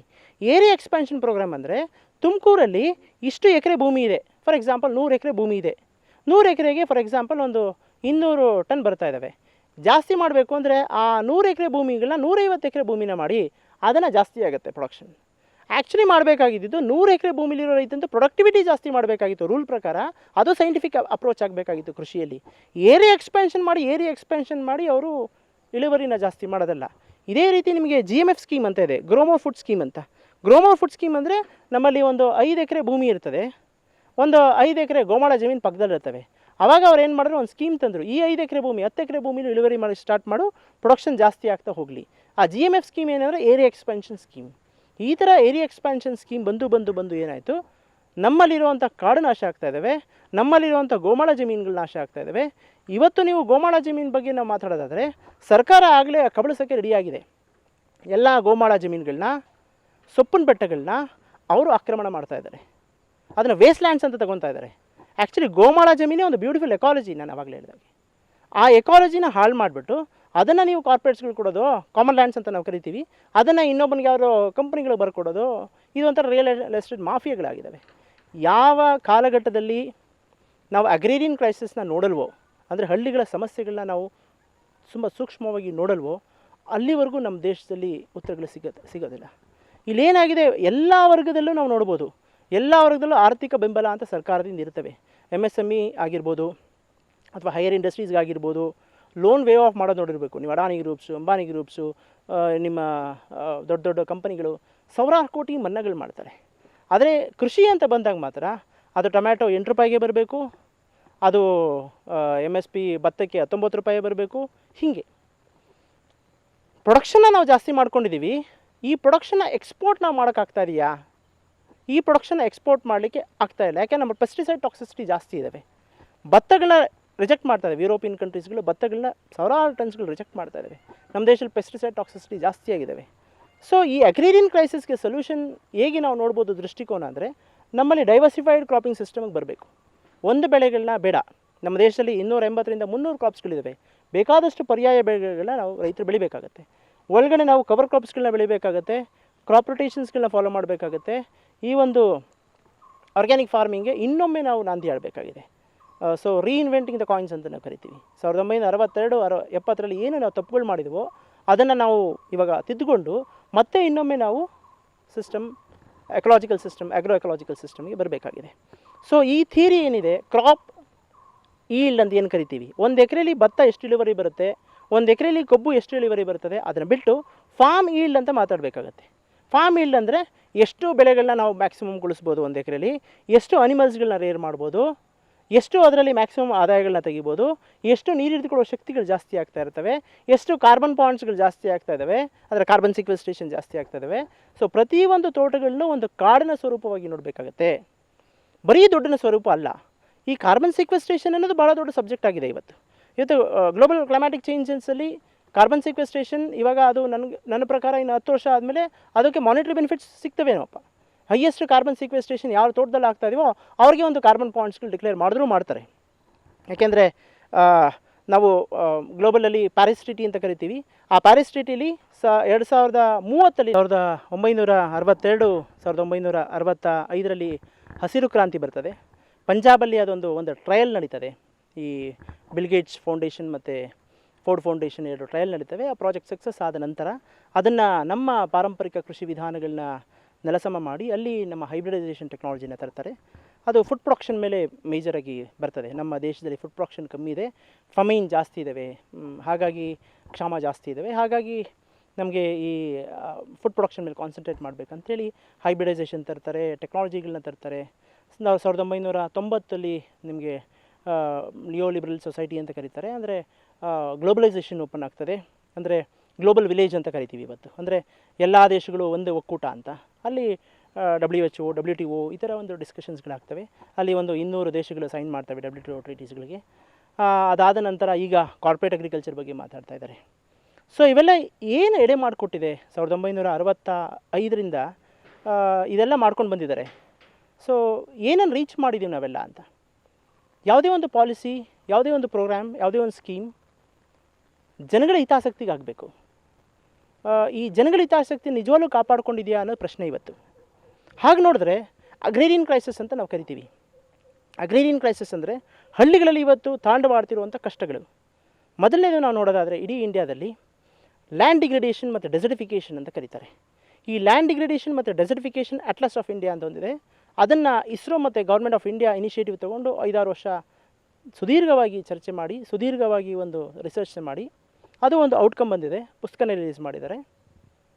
29% ಇಂಡಿಯಾ ಮರುಭೂಮೀಕರಣ ಆಗಿದೆ, 36% ಕರ್ನಾಟಕ ಮರುಭೂಮೀಕರಣ ಆಗಿದೆ. ಸೊ ನಾವು ಈ ಒಂದು ಕೃಷಿನೇ ನಾನು ಯಾಕೆ ಒತ್ತು ಕೊಡ್ತೀನಿ ಅಂದರೆ, ನಮ್ಮದು 89% ನಮ್ಮ ನೀರನ್ನು ನಾವು ಉಪಯೋಗಿಸ್ಕೊಳ್ತಾ ಇರೋದು ಕೃಷಿಯಲ್ಲಿ ನಮ್ಮ ಭಾರತದಲ್ಲಿ. ಸೊ ಎಲ್ಲಿ ನೀರುಗಳನ್ನ ಜಾಸ್ತಿ ಉತ್ತೇಜನ ಕೊಡ್ತಾ ಇದ್ದಾರೋ ಅಲ್ಲೇ ಆ್ಯಕ್ಚುಲಿ ಕ್ರೈಸಿಸ್ ಜಾಸ್ತಿ ಆಗ್ತಾ ಹೋಗುತ್ತೆ. ನಮ್ಮ ಕೃಷಿ ಪದ್ಧತಿನ ಚೇಂಜ್ ಮಾಡಿದ ಪ್ಯಾಟ್ರನ್ 60% 70% ಇವತ್ತು ಕೂಡ ನಮ್ಮಲ್ಲಿ ಫಾರ್ಮಿಂಗ್ ಕಮ್ಯುನಿಟಿ ಇರೋದು. ಆ ಫಾರ್ಮಿಂಗ್ ಕಮ್ಯುನಿಟಿ ಏನಾದರೂ ನಮ್ಮ ದೇಶದಲ್ಲಿ ಕರೆಕ್ಟಾಗಿರೋ ಒಂದು ಪ್ರೋಗ್ರಾಮಿಂಗಲ್ಲಿ ಹೋದರೆ ನಮ್ಮ ದೇಶ ಕಂಪ್ಲೀಟ್ ದೇಶ ಸ್ವರ್ಗ ಆಗ್ತದೆ. ಕೆಟ್ಟದಾಗಿ ಏನಾದರೂ ಹೋದರೆ ಈಗ ಅನುಭವಿಸ್ತಾ ಇದ್ದೀವಲ್ಲ ಡೆಸರ್ಟಿಫಿಕೇಷನ್, ಅದು ಎಂಡ್ ಆಗಿದ್ದೀವಿ. ಎರಡನೇದು ಮೈಗ್ರೇಷನ್ ಅಂತ ನಾವು ಕರಿತೀವಿ. ಮೈಗ್ರೇಷನ್ ಅಂದರೆ ಪ್ರತಿದಿನ 20,000 ಜನ ರೈತರು ಹಳ್ಳಿಗಳನ್ನ ಬಿಡ್ತಾ ಇದ್ದಾರೆ, ಕೃಷಿಗಳನ್ನ ಬಿಡ್ತಾ ಇದ್ದಾರೆ, ಪಟ್ಟಣಗಳಿಗೆ ಸೇರ್ತಾ ಇದ್ದಾರೆ. ಇದು ಮೈಗ್ರೇಷನ್. ಇದು ಇಂಟ್ರಸ್ಟೇಟ್ ಮೈಗ್ರೇಷನ್ ಕೂಡ ನೀವು ನೋಡ್ಬೋದು ಕರ್ನಾಟಕದಲ್ಲಿ. ಬಿಹಾರಿಂದ ಕರ್ಕೊಂಬರ್ತೀವಿ ಲೇಬರ್ಗಳನ್ನ, ನಾಗಾಲ್ಯಾಂಡಿಂದ ಕರ್ಕೊಂಬರ್ತಾ ಇದ್ದೀವಿ, ಟಿಬೆಟಿಂದ ಕರ್ಕೊಂಬರ್ತಾ ಇದ್ದೀವಿ, ಈ ಥರ ಎಲ್ಲ ಮಾತಾಡ್ತಾ ಇದ್ದಾರೆ. ಇಲ್ಲಿ ಲೋಕಲಲ್ಲಿ ಸಿಗೋದಿಲ್ಲ ಅಂತ, ಅಂದರೆ ಬೇರೆ ಕಡೆಯಿಂದ ಮೈಗ್ರೇಟ್ ಆಗ್ತಾ ಇದ್ದಾರೆ ಅರ್ಬನ್ಸ್ಗಳಿಗೆ. ಸೊ ಈ ಮೈಗ್ರೇಷನ್ ಅನ್ನೋದು ಒಂದು ಎರಡನೇ ಮಹಾ ಕ್ರೈಸಿಸ್ ಅನ್ಬೋದು. ಮೂರನೇ ಕ್ರೈಸಿಸ್ ನಾವು ಕ್ಲೈಮೇಟ್ ಚೇಂಜ್ ಅಂತ ಕರಿತೀವಿ. ನಾವು ವಾಯುಗುಣ ವೈಪರೀತ್ಯ ಮುಂಚೆ ನಾವೆಲ್ಲೋ ಡಿಸ್ಕಷನ್ಸ್ಗಳಲ್ಲೋ, ಡಿಬೇಟ್ಗಳಲ್ಲೋ, ಪೇಪರ್ಗಳಲ್ಲೋ, ರಿಸರ್ಚಲ್ಲೋ ಇತ್ತು. ಇವತ್ತು ಪ್ರತಿಯೊಂದು ಮನೆಗಳಲ್ಲೂ ಪ್ರತಿಯೊಂದು ರೈತರ ಕದ ತಟ್ತಾ ಇದ್ದೀವಿ ಇವತ್ತು ಕ್ಲೈಮೇಟ್ ಚೇಂಜ್. ಒಮ್ಮೆ ಬಂದರೆ ಮಳೆ ಸರಿಯಾಗಿ ಬರ್ತವೆ. ಈ ಸತಿ ನಾವು ತುಮಕೂರನ್ನ ನೋಡೋದಾದರೆ ಕರ್ನಾಟಕದಲ್ಲಿ ಹೈಯೆಸ್ಟ್ ಫ್ಲಡ್ ಆಗಿರೋ ಜಾಗ ತುಮಕೂರು. ರಾಗಿ ಎಲ್ಲ ಹೋಯಿತು, ಜೋಳ ಹೋಯಿತು, ನವಣೆ ಯಾವುದೂ ಇಲ್ಲ. ರೈನ್ಫೆಡ್ ಅಗ್ರಿಕಲ್ಚರ್ ಕಂಪ್ಲೀಟ್ ಹೋಗಿದೆ. ಇನ್ನು ತೋಟಗಳಿಗೆಲ್ಲ ರೋಗಗಳು ಜಾಸ್ತಿ ಆಗಿದ್ದಾವೆ, ಪೆಸ್ಟ್ಗಳು ಪ್ಯಾಂಡಮಿಕ್ ಜಾಸ್ತಿ ಆಗಿದ್ದಾವೆ. ಒಂದು ಕಡೆ ಜೋರಾಗಿ ಮಳೆ ಬಂದು ಹೋದರೆ ಇನ್ನೊಂದು 2-3 ವರ್ಷ ಬಿಟ್ಕೊಂಡಾಗ ಒಂದು ಬರ ಬರ್ತದೆ, ಕಂಪ್ಲೀಟ್ ದೊಡ್ಡ ಮಳೆನೇ ನಿಂತೋಗುತ್ತೆ. 2 ವರ್ಷ 3 ವರ್ಷ. ಎಸ್ ಎಂ ಕೃಷ್ಣ ಅವ್ರ ಟೈಮಲ್ಲಿ ನಾವು ನೋಡ್ಬೋದು 5-6 ವರ್ಷ ನಮಗೆ ಮಳೆನೇ ಬರಲಿಲ್ಲ. ಸೊ ಹಾಗೆ ಒಂದು ಸತಿ ಆದರೆ ಏನು ಮಾಡೋದು, ನೀರೇ ಇಲ್ಲ ಅವತ್ತು. ಎಷ್ಟು ಬೋರ್ವೆಲ್ಗಳು ಬತ್ತೋಗ್ತವೆ. ಆ ಕೃಷಿ ಪದ್ಧತಿಗಳು ನಾವು ಇವತ್ತು ಹೆಂಗೆ ಮಾಡ್ಕೊಂಡಿದ್ದೀವಿ. ಯೋಗೇಂದ್ರ ಯಾದವ್ ಇವತ್ತು ತುಂಬ ಚೆನ್ನಾಗಿ ಮಾತಾಡ್ತಾಯಿದ್ರು. ಅದು ಸಬ್ಜೆಕ್ಟ್ ಹೇಗೆ ಅಂದರೆ 1962-65ರಲ್ಲಿ ಹಸಿರು ಕ್ರಾಂತಿ ಬಂದಾಗ ಫುಡ್ ಪ್ರೊಡಕ್ಷನ್ ಬೇಕು ನಮಗೆ, ಹಾಗಾಗಿ ನೀವು ಭತ್ತ ಜಾಸ್ತಿ ಬೆಳೀರಿ, ಗೋಧಿ ಜಾಸ್ತಿ ಬೆಳೀರಿ, ನಾನು ನಿಮಗೆ ಮಿನಿಮಮ್ ಸಪೋರ್ಟ್ ಪ್ರೈಸ್ ಎಲ್ಲ ಕೊಡ್ತೀವಿ, ನೀವು ಬೆಳೀರಿ ಅಂತ ಬೆಳೆಸಿದ್ರು. ಈಗ ನಾವು ಮಿನಿಮಮ್ ಸಪೋರ್ಟ್ ಪ್ರೈಸ್ನ ಕೊಡೋಕ್ಕಾಗ್ತಾ ಇಲ್ಲ, ನಾವೇನು ಮಾಡೋಕ್ಕಾಗ್ತಾ ಇಲ್ಲ, ನೀವು ಕ್ರಾಪಿಂಗ್ ಸಿಸ್ಟಮ್ ಹೆಂಗಾರ ಮಾಡ್ಕೊಳ್ಳಿ ಅಂತ. ಅಂದರೆ ದೇಶಕ್ಕೆ ಹೆಂಗೆ ಬೇಕೋ ಪಾಲಿಸೀಸ್ ರೂಪಿಸ್ಕೊಳ್ತವೆ ಹೊರತು ರೈತನಿಗೆ ಬೇಕಾಗಿರೋ ಪಾಲಿಸಿ ರೂಪಿಸ್ಕೋತಾ ಇಲ್ಲ. ಸೊ ಇದು ಬಹಳ ಇಂಪಾರ್ಟೆಂಟ್ ಚರ್ಚೆ ಆಗಬೇಕಾಗಿದೆ ಇವತ್ತು. ಸೊ ಕ್ಲೈಮೇಟ್ ಚೇಂಜ್ ಅನ್ನೋದು ಕೂಡ ಈ ಫಾರ್ಮಿಂಗ್ ಪಾಲಿಸೀಸ್ಗಳ ಮೇಲೆ ಹೆಂಗೆ ಪ್ರಭಾವ ಬೀಳ್ತಾ ಇದ್ದಾವೆ. ಕ್ಲೈಮೇಟ್ ಚೇಂಜ್ ಇವತ್ತು ಯಾವ ರೀತಿಯಾಗಿ ನಮ್ಮ ರೈತರುಗಳ ತಮ್ಮ ತೋಟಗಳು ಮಾಡೋಕ್ಕಾಗ್ದಿರ ಅಥವಾ ನಮ್ಮ ಹೊಲ ಗದ್ದೆಗಳು ಮಾಡೋಕ್ಕಾಗ್ದಿರ ದಿಕ್ತಪ್ಪಿಸ್ತಾ ಇದ್ದಾವೆ. ಇದು ಒಂದು ದೊಡ್ಡ ಪ್ರಶ್ನೆ ಆಗಿದೆ ಇವತ್ತು ಮುಂದೆ. ಈ ಕ್ಲೈಮೇಟ್ ಚೇಂಜ್ ಆದ ನಂತರ ನಮ್ಮಲ್ಲಿ ಬರೋದು ನ್ಯೂಟ್ರಿಷನ್ ಫ್ಯಾಕ್ಟರ್ಸ್ ಅಂತ. ಇದು ಬಹಳ ದೊಡ್ಡ ಚರ್ಚೆ. ನಮ್ಮ FCI ಗೋಡೌನ್ಸ್ಗಳಲ್ಲಿ, ಅಂದರೆ ಸರ್ಕಾರದ ಗೋಡೌನ್ಸ್ಗಳಲ್ಲಿ ಭತ್ತಗಳನ್ನ ನಾವು FCI ಖರೀದಿ ಮಾಡೋಕ್ಕೆ ಆಗ್ತಾಯಿಲ್ಲ ಅಂತ ಈ ವರ್ಷ ಹೇಳ್ತಾ ಇದೆ. ಇನ್ನು 3 ವರ್ಷ ಖರೀದಿ ಮಾಡೋಕ್ಕಾಗ್ತಾಯಿಲ್ಲ, ಅಷ್ಟು ಸ್ಟಾಕ್ ನಮ್ಮಲ್ಲಿದ್ದಾವೆ. ಭತ್ತ ಮೆಟ್ರಿಕ್ ಟನ್ಸ್ಗಟ್ಟಲೆ ಸ್ಟಾಕ್ಗಳಿದ್ದಾವೆ. ಇನ್ನು 3 ವರ್ಷ ನಮಗೆ ಭತ್ತನ ಸ್ಟೇಟ್ಸಿಂದ ಪ್ರೊಕ್ಯೂರ್ ಮಾಡೋಕ್ಕಾಗ್ತಾಯಿಲ್ಲ. ಗೋಧಿನೂ ಹಾಗೆ ಆಗಿದ್ದಾವೆ. ಪಲ್ಸಸ್ ಹೈಯೆಸ್ಟ್ ಹೋಗ್ಬಿಟ್ಟಿದ್ದಾವೆ. ಇನ್ನು ಹಾರ್ಟಿಕಲ್ಚರ್ 40% ಜಾಸ್ತಿ ಆಗಿದ್ದಾವೆ. ಆಯಿಲ್ ಸೀಡ್ಸು ಎಕ್ಸಸ್ ಆಗಿದ್ದಾವೆ. ಸೊ ಪ್ರೊಡಕ್ಷನ್ ಎಕ್ಸಸ್ ಆಗೋಗಿದೆ ಇವಾಗ. ಸರಿ, ಪ್ರೊಡಕ್ಷನ್ ಎಲ್ಲ ಎಕ್ಸಸ್ ತೊಗೊಂಡೋಗಿ ನಾವು ಬಿಟ್ಕೊಂಡಿದ್ದೀವಿ. ಇಂಡಿವಿಜುವಲ್ ಫಾರ್ಮರ್ಸ್ಗಳೇನಾಗಿದ್ದಾರೆ, ಇಂಡಿವಿಜುವಲ್ ಫಾರ್ಮರ್ಸ್ ಪ್ರೊಡಕ್ಟಿವಿಟಿ ಅಂತ ನಾವು ಕರಿತೀವಿ. ಪ್ರೊಡಕ್ಟಿವಿಟಿ ಅಂದರೆ ನನ್ನ 2.5 ಎಕರೆ ಜಮೀನಲ್ಲಿ ಎಷ್ಟು ಇಳುವರಿ ಬರ್ತಾ ಇದ್ದಾವೆ, ಅದೇ ಆ್ಯಕ್ಚುಲಿ ಕ್ಷೀಣಿಸ್ತಾ ಹೋಗ್ತಾ ಇದ್ದಾವೆ. ನಮ್ಮ ಚಿಕ್ಕನಾಯ್ಕಲ್ಲಿ ನೀವು ತೊಗೊಳ್ಳೋದಾದರೆ ತೆಂಗು ಒಂದು ಪೊಟೆನ್ಷಿಯಲಾಗಿ ನಾವು ಬೆಳೆದ್ರೆ 200ವರೆಗೂ ನಾವು ತೊಗೊಂಡೋಗ್ಬೋದು ಕಾಯಿನ. ಅದೇ ನೀವು ಚಿಕ್ಕನಾಯ್ಕನಲ್ಲಿ ಡಾಟಾ ಕರ್ನಾಟಕ ಅಗ್ರಿಕಲ್ಚರ್ ಸ್ಟಾಟಿಸ್ಟಿಕ್ಸ್ ತೊಗೊಂಡೋದಾದರೆ 35-40 ತೆಂಗು ತೊಗೊಂಡು ಕೂರಿಸ್ಕೊಂಡಿದ್ದೀವಿ. 200 ತೆಂಗಿಯಲ್ಲಿ 35-40 ತೆಂಗಿಯಲ್ಲಿ ನಾವು ಎಲ್ಲಿಗೆ ಎಂಡಾಗಿದ್ದೀವಿ ಅಂತ. ಸೊ ಇದು ಡಿಸ್ಕಸ್ ಆಗಬೇಕಾಗಿದೆ.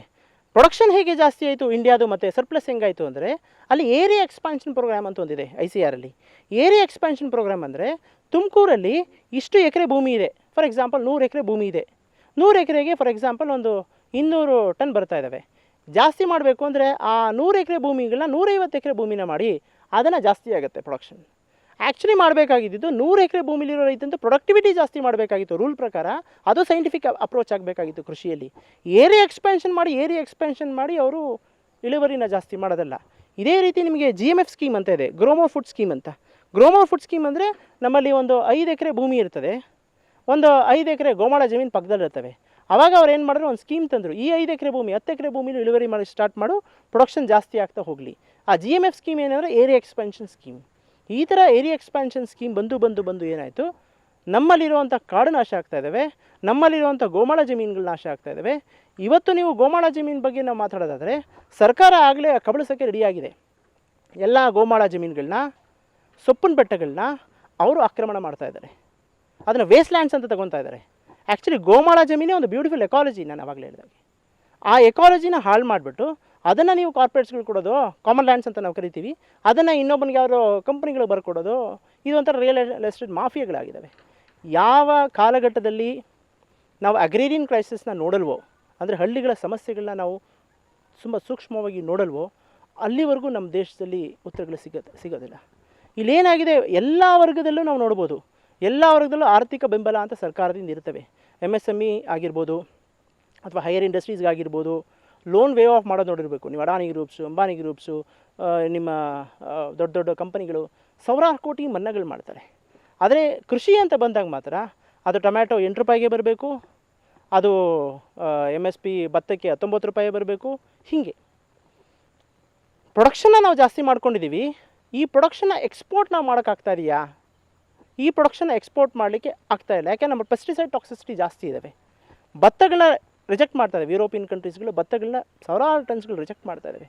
ನಮ್ಮ ದೇಶದಲ್ಲಿ ಪೆಸ್ಟಿಸೈಡ್ ಟಾಕ್ಸಿಸಿಟಿ ಜಾಸ್ತಿ ಆಗಿದ್ದಾವೆ. ಸೊ ಈ ಅಗ್ರೇರಿಯನ್ ಕ್ರೈಸಿಸ್ಗೆ ಸೊಲ್ಯೂಷನ್ ಹೇಗೆ ನಾವು ನೋಡ್ಬೋದು ದೃಷ್ಟಿಕೋನ ಅಂದರೆ, ನಮ್ಮಲ್ಲಿ ಡೈವರ್ಸಿಫೈಡ್ ಕ್ರಾಪಿಂಗ್ ಸಿಸ್ಟಮ್ಗೆ ಬರಬೇಕು. ಒಂದು ಬೆಳೆಗಳನ್ನ ಬೇಡ. ನಮ್ಮ ದೇಶದಲ್ಲಿ 280ರಿಂದ 300 ಕ್ರಾಪ್ಸ್ಗಳಿದ್ದಾವೆ. ಬೇಕಾದಷ್ಟು ಪರ್ಯಾಯ ಬೆಳೆಗಳನ್ನ ನಾವು ರೈತರು ಬೆಳಿಬೇಕಾಗತ್ತೆ. ಒಳಗಡೆ ನಾವು ಕವರ್ ಕ್ರಾಪ್ಸ್ಗಳನ್ನ ಬೆಳಿಬೇಕಾಗತ್ತೆ, ಕ್ರಾಪ್ ರೊಟೇಷನ್ಸ್ಗಳನ್ನ ಫಾಲೋ ಮಾಡಬೇಕಾಗತ್ತೆ. ಈ ಒಂದು ಆರ್ಗ್ಯಾನಿಕ್ ಫಾರ್ಮಿಂಗ್ಗೆ ಇನ್ನೊಮ್ಮೆ ನಾವು ನಾಂದಿ ಆಡಬೇಕಾಗಿದೆ. ಸೊ ರೀಇನ್ವೆಂಟಿಂಗ್ ದ ಕಾಯಿನ್ಸ್ ಅಂತ ನಾವು ಕರಿತೀವಿ. 1962-70ರಲ್ಲಿ ಏನು ನಾವು ತಪ್ಪುಗಳು ಮಾಡಿದೆವೋ ಅದನ್ನು ನಾವು ಇವಾಗ ತಿದ್ದುಕೊಂಡು ಮತ್ತೆ ಇನ್ನೊಮ್ಮೆ ನಾವು ಎಕಲಾಜಿಕಲ್ ಸಿಸ್ಟಮ್, ಆಗ್ರೋ ಎಕಲಾಜಿಕಲ್ ಸಿಸ್ಟಮ್ಗೆ ಬರಬೇಕಾಗಿದೆ. ಸೊ ಈ ಥಿಯರಿ ಏನಿದೆ, ಕ್ರಾಪ್ ಈಲ್ಡ್ ಅಂತ ಏನು ಕರಿತೀವಿ, 1 ಎಕರೆಯಲ್ಲಿ ಭತ್ತ ಎಷ್ಟು ಇಳುವರಿ ಬರುತ್ತೆ, 1 ಎಕರೆಯಲ್ಲಿ ಕಬ್ಬು ಎಷ್ಟು ಇಳುವರಿ ಬರ್ತದೆ, ಅದನ್ನು ಬಿಟ್ಟು ಫಾರ್ಮ್ ಈಲ್ಡ್ ಅಂತ ಮಾತಾಡಬೇಕಾಗತ್ತೆ. ಫಾರ್ಮ್ ಈಲ್ಡ್ ಅಂದರೆ ಎಷ್ಟು ಬೆಳೆಗಳನ್ನ ನಾವು ಮ್ಯಾಕ್ಸಿಮಮ್ ಉಳಿಸ್ಬೋದು 1 ಎಕರೆಯಲ್ಲಿ, ಎಷ್ಟು ಅನಿಮಲ್ಸ್ಗಳನ್ನ ರೇರ್ ಮಾಡ್ಬೋದು, ಎಷ್ಟು ಅದರಲ್ಲಿ ಮ್ಯಾಕ್ಸಿಮಮ್ ಆದಾಯಗಳನ್ನ ತೆಗಿಬೋದು, ಎಷ್ಟು ನೀರು ಹಿಡಿದುಕೊಳ್ಳುವ ಶಕ್ತಿಗಳು ಜಾಸ್ತಿ ಆಗ್ತಾ ಇರ್ತವೆ, ಎಷ್ಟು ಕಾರ್ಬನ್ ಪಾಯಿಂಟ್ಸ್ಗಳು ಜಾಸ್ತಿ ಆಗ್ತಾ ಇದ್ದಾವೆ, ಅಂದರೆ ಕಾರ್ಬನ್ ಸಿಕ್ವೆಸ್ಟ್ರೇಷನ್ ಜಾಸ್ತಿ ಆಗ್ತಾ ಇದ್ದಾವೆ. ಸೊ ಪ್ರತಿಯೊಂದು ತೋಟಗಳನ್ನೂ ಒಂದು ಕಾಡಿನ ಸ್ವರೂಪವಾಗಿ ನೋಡಬೇಕಾಗತ್ತೆ, ಬರೀ ದೊಡ್ಡನ ಸ್ವರೂಪ ಅಲ್ಲ. ಈ ಕಾರ್ಬನ್ ಸಿಕ್ವೆಸ್ಟ್ರೇಷನ್ ಅನ್ನೋದು ಭಾಳ ದೊಡ್ಡ ಸಬ್ಜೆಕ್ಟ್ ಆಗಿದೆ ಇವತ್ತು. ಗ್ಲೋಬಲ್ ಕ್ಲೈಮ್ಯಾಟಿಕ್ ಚೇಂಜಸ್ಸಲ್ಲಿ ಕಾರ್ಬನ್ ಸಿಕ್ವೆಸ್ಟ್ರೇಷನ್ ಇವಾಗ ಅದು ನನ್ನ ಪ್ರಕಾರ ಇನ್ನು 10 ವರ್ಷ ಆದಮೇಲೆ ಅದಕ್ಕೆ ಮಾನಿಟರಿ ಬೆನಿಫಿಟ್ಸ್ ಸಿಗ್ತವೇನೋಪ್ಪ. ಹೈಯೆಸ್ಟ್ ಕಾರ್ಬನ್ ಸಿಕ್ವೆಸ್ಟ್ರೇಷನ್ ಯಾವ ತೋಟದಲ್ಲಿ ಆಗ್ತಾ ಇದೆಯೋ ಅವ್ರಿಗೆ ಒಂದು ಕಾರ್ಬನ್ ಪಾಯಿಂಟ್ಸ್ಗಳು ಡಿಕ್ಲೇರ್ ಮಾಡಿದ್ರೂ ಮಾಡ್ತಾರೆ. ಯಾಕೆಂದರೆ ನಾವು ಗ್ಲೋಬಲಲ್ಲಿ ಪ್ಯಾರಿಸ್ ಟ್ರೀಟಿ ಅಂತ ಕರಿತೀವಿ. ಆ ಪ್ಯಾರಿಸ್ ಟ್ರೀಟಿಲಿ 2030 ಇನ್ನು ಪ್ಯಾರಿಸ್ ಅಗ್ರಿಮೆಂಟ್ ಟ್ರೀಟಿ ಏನು ಹೇಳುತ್ತೆ ಅಂದರೆ 2028-30ಕ್ಕೆ ಇಡೀ ನಮ್ಮ ಭೂಮಂಡಲ 1.5 ಡಿಗ್ರಿ ಸೆಲ್ಸಿಯಸ್ ಜಾಸ್ತಿ ಆಗುತ್ತೆ. ಏನಿದು 1.5 ಡಿಗ್ರಿ ಸೆಲ್ಸಿಯಸ್ ಅಂತ ನಾವು ಕರೆಯೋದಾದರೆ 1880 ಬೆಂಚ್ ಮಾರ್ಕ್ ಆಗಿ ತಗೋತಾರೆ. 1880-85 ಬೆಂಚ್ ಮಾರ್ಕಲ್ಲಿ ಏನು ಟೆಂಪ್ರೇಚರ್ ಇತ್ತು ನಮ್ಮ ಇಡೀ ಗ್ಲೋಬಲ್ ಟೆಂಪ್ರೇಚರ್ ಅಂದರೆ 13.5 ಡಿಗ್ರಿ ಸೆಲ್ಸಿಯಸ್ ಇರ್ತದೆ. ಈ 13.5 ಡಿಗ್ರಿ ಸೆಲ್ಸಿಯಸ್ ಈ ಕಾಲಘಟ್ಟಕ್ಕೆ 1.5 ಡಿಗ್ರಿ ಅಂದರೆ 15 ಡಿಗ್ರಿ ಏನಾದ್ರು ಗ್ಲೋಬಲ್ ಟೆಂಪ್ರೇಚರ್ ಆದ ಘಟ್ಟದಲ್ಲಿ ನಮ್ಮ ಕೃಷಿಯ ಒಂದು ಹೊಡೆತ ಮೊದಲನೇದು. ಬೇರೆ ಇನ್ಯಾರಿಗೂ ಮೊದಲನೇ ಒದೆ ಬೀಳಲ್ಲ, ಎಲ್ಲರಿಗೂ ಬರ್ತದೆ, ಬಟ್ ಕೃಷಿಗೆ ಭಾಳ ಪ್ರಭಾವವಾಗಿ ಬೀಳ್ತದೆ ಕ್ಲೈಮೇಟ್ ಚೇಂಜಲ್ಲಿ. ಅಂದರೆ ಕೀಟಗಳು ಉಲ್ಬಣ ಆಗ್ಬೋದು, ರೋಗಗಳು ತಡ್ಕೊಳಕ್ಕಾಗದಿರಂಗೆ ಆಗ್ಬೋದು, ಅಥವಾ ನೀರು ಹಿಡ್ಕೊಳ್ಳೋ ಶಕ್ತಿ ಭೂಮಿ ಕಳ್ಕೊಳ್ಬಿಡ್ಬೋದು, ಅಥವಾ ನಮ್ಮಲ್ಲಿ ವಿಪರೀತವಾಗಿ ಒಂದು ಕಳೆಗಳು ಬೆಳೀತಾ ಹೋಗ್ಬೋದು. ಇದು ಜಾಸ್ತಿ ಆಗ್ತಾ ಹೋಗುತ್ತೆ. ಅಂದರೆ ಇನ್ನು ಮುಂದಿನ ಭವಿಷ್ಯದಲ್ಲಿ ಕೃಷಿಯ ಇಳುವರಿ ಸಂಪೂರ್ಣವಾಗಿ ಸ್ಥಗಿತ ಆಗ್ತದೆ. ಫುಡ್ ಪ್ರೊಡಕ್ಷನ್ ಕ್ರೈಸಿಸ್ ಮತ್ತೆ ಉಲ್ಬಣ ಆಗ್ತಾ ಹೋಗುತ್ತೆ. ಬರೀ ಫುಡ್ ಪ್ರೊಡಕ್ಷನ್ ಬಗ್ಗೆ ಮಾತಾಡ್ತಾ ಇಲ್ಲ, ನ್ಯೂಟ್ರಿಷನ್ ಬಗ್ಗೆನೂ ಮಾತಾಡ್ತಾ ಇದ್ದೀವಿ. ಇವತ್ತು ನಮ್ಮ ದೇಶದಲ್ಲಿ 76% ರೂರಲ್ ಇಂಡಿಯಾ ನ್ಯೂಟ್ರಿಷನ್ ಡಿಸಾರ್ಡ್ರಿಂದ ಕೊರಗ್ತಾ ಇದೆ. ಅಂದರೆ ಸಮಗ್ರ ಪೋಷಕಾಂಶಗಳಿಲ್ಲ ನಮ್ಮಲ್ಲಿ. ಅದಕ್ಕೆ ಫೋರ್ಟಿಫಿಕೇಷನ್ ಆಫ್ ರೈಸ್ ಅಂತ ಮಾತಾಡ್ತಾ ಇದ್ದಾರೆ ಸರ್ಕಾರ. ಫೋರ್ಟಿಫಿಕೇಷನ್ ಆಫ್ ರೈಸ್ ಅಂದರೆ ಏನು ಬೇಸಿಕಲಿ ಅಂದರೆ ಒಂದು ಮೈಕ್ರೋ ನ್ಯೂಟ್ರಿಯೆಂಟ್ಸ್ಗಳನ್ನ ಕೃತಕವಾಗಿ ಕೊಡೋದು. ಬೇಸಿಕಲಿ ನಮ್ಮ ಮಣ್ಣಲ್ಲಿ ತುಂಬ ನ್ಯೂಟ್ರಿಯೆಂಟ್ಸ್ ಇತ್ತು, ನಾವು ಕೃಷಿ ಮಾಡ್ತಾಯಿದ್ದು, ಹೈಯೆಸ್ಟ್ ನ್ಯೂಟ್ರಿಯೆಂಟ್ ನಮಗೆ ಸಿಗ್ತಾಯಿತ್ತು. ಅದನ್ನು ನಾವು ಕಡ್ದಾಕಿ ಯಾವುದೋ ಒಂದು ಬೇರೆ ದೇಶದಿಂದ ಬೀಜಗಳನ್ನ ಫರ್ಟಿಲೈಸರ್ಸ್ ತಂದು ಹುಯ್ದು ಮಣ್ಣನ್ನು ಹಾಳು ಮಾಡಿ ಈಗ ಕೃತಕವಾಗಿ ಕರ್ಕೊಂಡೋಗಿ ಇಂಡಸ್ಟ್ರಿಯಲ್ಲಿ ಫೋರ್ಟಿಫಿಕೇಷನ್ ಮಾಡ್ತೀನಿ ಅಂತಾರೆ. ಅದರ ಕಾಸ್ಟ್ ಏನು? 75 ರೂಪಾಯಿವರೆಗೂ ಹೋಗುತ್ತೆ ಫೋರ್ಟಿಫಿಕೇಷನ್ 1 kg ಮಾಡಬೇಕಂದ್ರೆ. ಆ 75 ರೂಪಾಯಿ ಅಂದರೆ ಮಿನಿಮಮ್ ಸಪೋರ್ಟ್ ಪ್ರೈಸ್ ಒಬ್ಬ ಭತ್ತ ಬೆಳೆದಾಗ ಸಿಗುವಂಥ ಪ್ರೈಸು 19 ರೂಪಾಯಿ 25 ರೂಪಾಯಿ ಆದರೆ ಫೋರ್ಟಿಫಿಕೇಷನ್ ಮಾಡಿದ್ರೆ 75 ರೂಪಾಯಿ ಹೋಗ್ತದೆ ಇಂಡಸ್ಟ್ರಿಗಳಿಗೆ. ಅದು ಎಕಾನಮಿ ಪಾರ್ಟ್. ಎರಡನೇದು ಕೃತಕವಾಗಿ ನಾವು ನ್ಯೂಟ್ರಿಯೆಂಟ್ಸ್ ಅಂದರೆ ಇನ್ನೀಗಿರ್ಬೋದು. ಅಂದರೆ ಕೃತಕವಾಗಿ ನಾವು ಯಾವುದೋ ಮಾತ್ರೆ ತೊಗೊಂಡು ನಾನು ಬದುಕ್ತೀನಿ, ಕೃತಕವಾಗಿ ನಾನು ಯಾವುದೋ ಒಂದು ಪಾರ್ಲೇಜಿ ಬಿಸ್ಕೆಟ್ ತಿಂದು ಬದುಕ್ತೀನಿ ಅನ್ನೋಗಿದೆ ಇದು. ಅದರಲ್ಲೂ ಮೈಕ್ರೋನ್ಯೂಟ್ರಿಯೆಂಟ್ಸ್ ಇದೆ ಅಂತ. ಅದು ಸಾಧ್ಯವೇ ಇಲ್ಲ, ಯಾವ ಕಾಲಘಟ್ಟದಲ್ಲೂ ಸಾಧ್ಯ ಇಲ್ಲ. ಸೊ ಈ ನ್ಯೂಟ್ರಿಷನ್ ಡಿಸಾರ್ಡರ್ ಇಂಡಿಯಾದಲ್ಲಿ ಜಾಸ್ತಿ ಆಗ್ತಾ ಹೋಗುತ್ತೆ. ಅದೇ ಕೋವಿಡ್ ಸಾರಿ ಹೇಳ್ತು, ಯಾರಿಗೆ ನ್ಯೂಟ್ರಿಷನ್ ಪ್ರಾಬ್ಲಮ್ ಇದೆಯೋ ನಾನು ಅವ್ರನ್ನ ಕರ್ಕೊಂಡು ಹೋಗ್ತೀನಿ ಅಂತ. ಸೊ ನಮ್ಗೆ ಇವತ್ತು ಏನಾಗಿದೆ, ಅಪೌಷ್ಟಿಕತೆ ಪ್ರಾಬ್ಲಮ್ ಜಾಸ್ತಿ ಆಗಿದೆ. 76% ನಾನು ಹೇಳಿದಾಗೆ ರೂರಲ್ ಇಂಡಿಯಾ ಅಪೌಷ್ಟಿಕತೆಯಿಂದ ಕೊರಗ್ತಾ ಇದೆ. ಸೊ ಈ ಅಪೌಷ್ಟಿಕತೆಗಳನ್ನ ಹೇಗೆ ಕಾಂಪ್ಯಾಕ್ಟ್ ಮಾಡಬೇಕು, ಕ್ಲೈಮೇಟ್ ಚೇಂಜ್ನ ಹೇಗೆ ಕಾಂಪ್ಯಾಕ್ಟ್ ಮಾಡಬೇಕು, ಮೈಗ್ರೇಷನ್ ಇಶ್ಯೂಸ್ನ ಹೇಗೆ ಕಾಂಪ್ಯಾಕ್ಟ್ ಮಾಡಬೇಕು, ಲ್ಯಾಂಡ್ ಡೆಸರ್ಟಿಫಿಕೇಷನ್ ಮತ್ತು ಡಿಗ್ರೇಡೇಷನ್ನ ಹೇಗೆ ನಾವು ಕಾಂಪ್ಯಾಕ್ಟ್ ಮಾಡಬೇಕು, ಲೋಕಲ್ ಕಮ್ಯುನಿಟಿಯ ಕ್ರೈಸಿಸ್ಗಳನ್ನ ನಾವು ಹೇಗೆ ಕಾಂಪ್ಯಾಕ್ಟ್ ಮಾಡಬೇಕು, ಎಕಲಾಜಿಕಲ್ ಕ್ರೈಸಿಸ್ನ ಕಾಂಪ್ಯಾಕ್ಟ್ ಮಾಡಬೇಕು, ಇದು ಅಗ್ರೋ ಎಕಲಾಜಿಕಲ್ ಕ್ರಾಪಿಂಗ್ ಸಿಸ್ಟಮಿಂದ ಮಾತ್ರ ಸಾಧ್ಯ. ಅಂದರೆ ಪ್ರತಿ ಝೋನ್ಗಳಲ್ಲೂ ಅದರದೇ ಆದ ಒಂದು ವೈಶಿಷ್ಟ್ಯ ಇದೆ. ಆ ಭೂಮಿ ಮೇಲೆ, ಆ ನೀರಿನ ಮೇಲೆ, ಆ ಬೀಳೋ ಮಳೆಗಳ ಮೇಲೆ, ಆ ಲೋಕಲ್ ನಮ್ಮ ರೈತರುಗಳ ಶಕ್ತಿ ಮೇಲೆ, ಆ ಲೋಕಲ್ ಫುಡ್ ಹ್ಯಾಬಿಟ್ಸ್ ಮೇಲೆ ಇದು ಡಿಸೈನ್ ಆಗಬೇಕಾಗಿದೆ. ಈ ಡಿಸೈನ್ ಇನ್ಸ್ಟಿಟ್ಯೂಷನ್ ಸ್ಟ್ರಕ್ಚರ್ಗಳು ಬೇಕಾಗಿದ್ದಾವೆ. ಇಲ್ಲಿ ಈಗಲೇ ICRಗಳಿದ್ದಾವೆ, ಕೃಷಿ ವಿಜ್ಞಾನ ಕೇಂದ್ರಗಳಿದ್ದಾವೆ, ಯೂನಿವರ್ಸಿಟೀಸ್ಗಳಿದ್ದಾವೆ, ಬೇಕಾದಷ್ಟು ಪ್ರೈವೇಟ್ ಇನ್ಸ್ಟಿಟ್ಯೂಟ್ಸ್ಗಳು ಈಗಾಗಲೇ ಇದ್ದಾವೆ. ಇವ್ರುಗಳು ಇವಾಗ ಏನು ಮಾಡಬೇಕಾಗಿದೆ, ಈ ಅಗ್ರೋ ಎಕಲಾಜಿಕಲ್ ಝೋನ್ ಸ್ಪೆಸಿಫಿಕ್ ಸಿಸ್ಟಮ್ಗಳ ಮೇಲೆ ರಿಸರ್ಚ್ಗಳು ಜಾಸ್ತಿ ಮಾಡ್ತಾ ಹೋಗಬೇಕಾಗಿದೆ. ಇದೆಲ್ಲದಕ್ಕೂ ಉತ್ತರ ಈ ಒಂದು ಕೃಷಿ ಪದ್ಧತಿ ಕೊಡ್ಬೋದು ಅನ್ನೋದು ನಮ್ಮ ಊಹೆ. ಸೊ ಈ ಕಾಲಘಟ್ಟದಲ್ಲಿ ಹೇಗೆ ಇದನ್ನು ಮಾಡ್ಬೋದು, ಹೇಗೆ ಇದನ್ನು ಡಿಸೈನ್ ಮಾಡಬೇಕು ಅನ್ನೋದು ಒಂದು ಪ್ರಶ್ನೆ. ಸರ್ಕಾರದ ಇಂಟರ್ವೆನ್ಷನ್ ಹೇಗಿರಬೇಕು, ಜನಗಳ ಸಹಭಾಗಿತ್ವ ಹೇಗಿರಬೇಕು. ಯಾವತ್ತೇ ಆಗಲಿ ಒಂದು ಸಮಾಜದಲ್ಲಿ ಸರ್ಕಾರದ ಪಾತ್ರ ಮೇಲಿಂದ ಬರೋದಾದರೆ ಕೆಳಗಡೆಯಿಂದ ಸಮಾಜನ ಜನರುಗಳು ಕಟ್ಟಬೇಕಾಗತ್ತೆ. ಎರಡೂ ಈಕ್ವಲ್ ಶೇರ್ ಇರ್ತವೆ. ನಾವು ಸುಮ್ಮನೆ ಸರ್ಕಾರನೇ ಮಾಡಬೇಕು ಅಂತಲ್ಲ, ನಮ್ಮ ಶಕ್ತಿ ಮೀರಿ ನಮ್ಮ ತೋಟಗಳನ್ನ ನಾವು ಅಗ್ರೋ ಎಕಲಾಜಿಕಲ್ ಡೈವರ್ಸಿಟಿ ಮೇಲೆ ವರ್ಕ್ ಮಾಡ್ತಾ ಇರಬೇಕು. ಮೇಲ್ಗಡೆಯಿಂದ ಟ್ರಿಕಲ್ ಡೌನ್ ಪಾಲಿಸೀಸ್ ಅಂತ ಕರಿತೀವಿ, ಮೇಲ್ಗಡೆಯಿಂದ ಪಾಲಿಸಿ ಫ್ರೇಮ್ವರ್ಕು ಹಾಗೆ ಬರಬೇಕು. ಆವಾಗ ಮಾತ್ರ ಸಮಾಜದಲ್ಲಿ ಒಂದಷ್ಟು ಸುಧಾರಣೆಗಳು. ಸೊ ನಾವು ಇಲ್ಲಿ ಒಂದು ಕಡೆ ನಾವು MSPಯಲ್ಲಿ ಸುಧಾರಣೆ ಕಾಣ್ತೀವಿ, ಅಥವಾ ಇನ್ನೊಂದು ಯಾವುದೋ ಒಂದು ಪರ್ಯಾಯ ಎಕ್ಸ್ಪೋರ್ಟ್ ಮಾರ್ಕೆಟಲ್ಲಿ ನಾವು ನೋಡ್ತಾ ಇದ್ದೀವಿ ಅಂತ ಸುಧಾರಣೆಗಳು ತರಲಿಕ್ಕಾಗೋದಿಲ್ಲ. ಅಥವಾ ಲ್ಯಾಂಡ್ ಡಿಗ್ರೇಡೇಷನ್ಗೆ ಬೇರೆ ಒಂದು ಟೆಕ್ನಾಲಜಿನ ಫಿಕ್ಸ್ ಮಾಡಲಿಕ್ಕೂ ಆಗೋದಿಲ್ಲ, ಅಥವಾ ಮೈಗ್ರೇಷನ್ಗೆ ಪರ್ಯಾಯವಾಗಿ ಏನೂ ಇಲ್ಲ. ಹಳ್ಳಿಗಳಲ್ಲೇ ಹೈಯೆಸ್ಟ್ ಎಂಪ್ಲಾಯ್ಮೆಂಟ್ ಕ್ರಿಯೇಟ್ ಮಾಡೋದು ಅಗ್ರಿಕಲ್ಚರ್. ಸೊ ಹಂಗಾಗಿ ಪ್ರತಿಯೊಂದನ್ನು ಫಿಕ್ಸ್ ಮಾಡಬೇಕಂದ್ರೆ ಈ ಜಲಾನಯನ ಪ್ರದೇಶವಾಗಿ ನೀವು ವರ್ಕ್ ಮಾಡ್ತಾ ಹೋಗಬೇಕು. ತೋಟಗಳಲ್ಲಿ ಅಗ್ರೋ ಎಕಲಾಜಿಕಲ್ ಡೈವರ್ಸಿಫೈಡ್ ಕ್ರಾಪಿಂಗ್ ಸಿಸ್ಟಮ್ನ ತರ್ತಾ ಹೋಗಬೇಕು. ಹೀಗಾದರೆ ಮಾತ್ರ ಒಂದಷ್ಟು ಸುಧಾರಣೆಗಳು ಭಾರತದಲ್ಲಿ ಆಗ್ತದೆ ಅನ್ನೋದು ನಮ್ಮ ಸಹಜ ಬೇಸಾಯ ಶಾಲೆಯ ನಿಲುವು. ನಮಸ್ಕಾರ. ಮೊದಲನೇ ಹಂತ ನಾವೇನು ಮಾಡ್ತೀವಿ, ಒಂದು ಸಜೀವ ಹೊದಿಕೆಯಾಗಿ ಮಾಡ್ತೀವಿ. ಎರಡನೇ ಹಂತವಾಗಿ ನಾವು ನೋಡೋದಾದರೆ ಮಲ್ಟಿಪಲ್ ಕ್ರಾಪಿಂಗ್ ಸಿಸ್ಟಮ್ ಅಂತ ಕರಿತೀವಿ. ಈ ಅಡಿಕೆ ಒಳಗಡೆ ನಾವು ಬಾಳೆ ಹಾಕ್ತೀವಿ ಮೊದಲನೇ ವರ್ಷ, ಅದರೊಳಗಡೆ ನಾವು ಅರಿಶಿನ ಹಾಕ್ತೀವಿ, ಅದರೊಳಗಡೆ ನಾವು ಕೋಕೋ ಹಾಕ್ತೀವಿ. ಹೀಗೆ ಅದರೊಳಗಡೆ ಒಂದು ಮಲ್ಟಿಪಲ್ ಕ್ರಾಪಿಂಗ್ ಸಿಸ್ಟಮ್ನ ತರ್ತೀವಿ.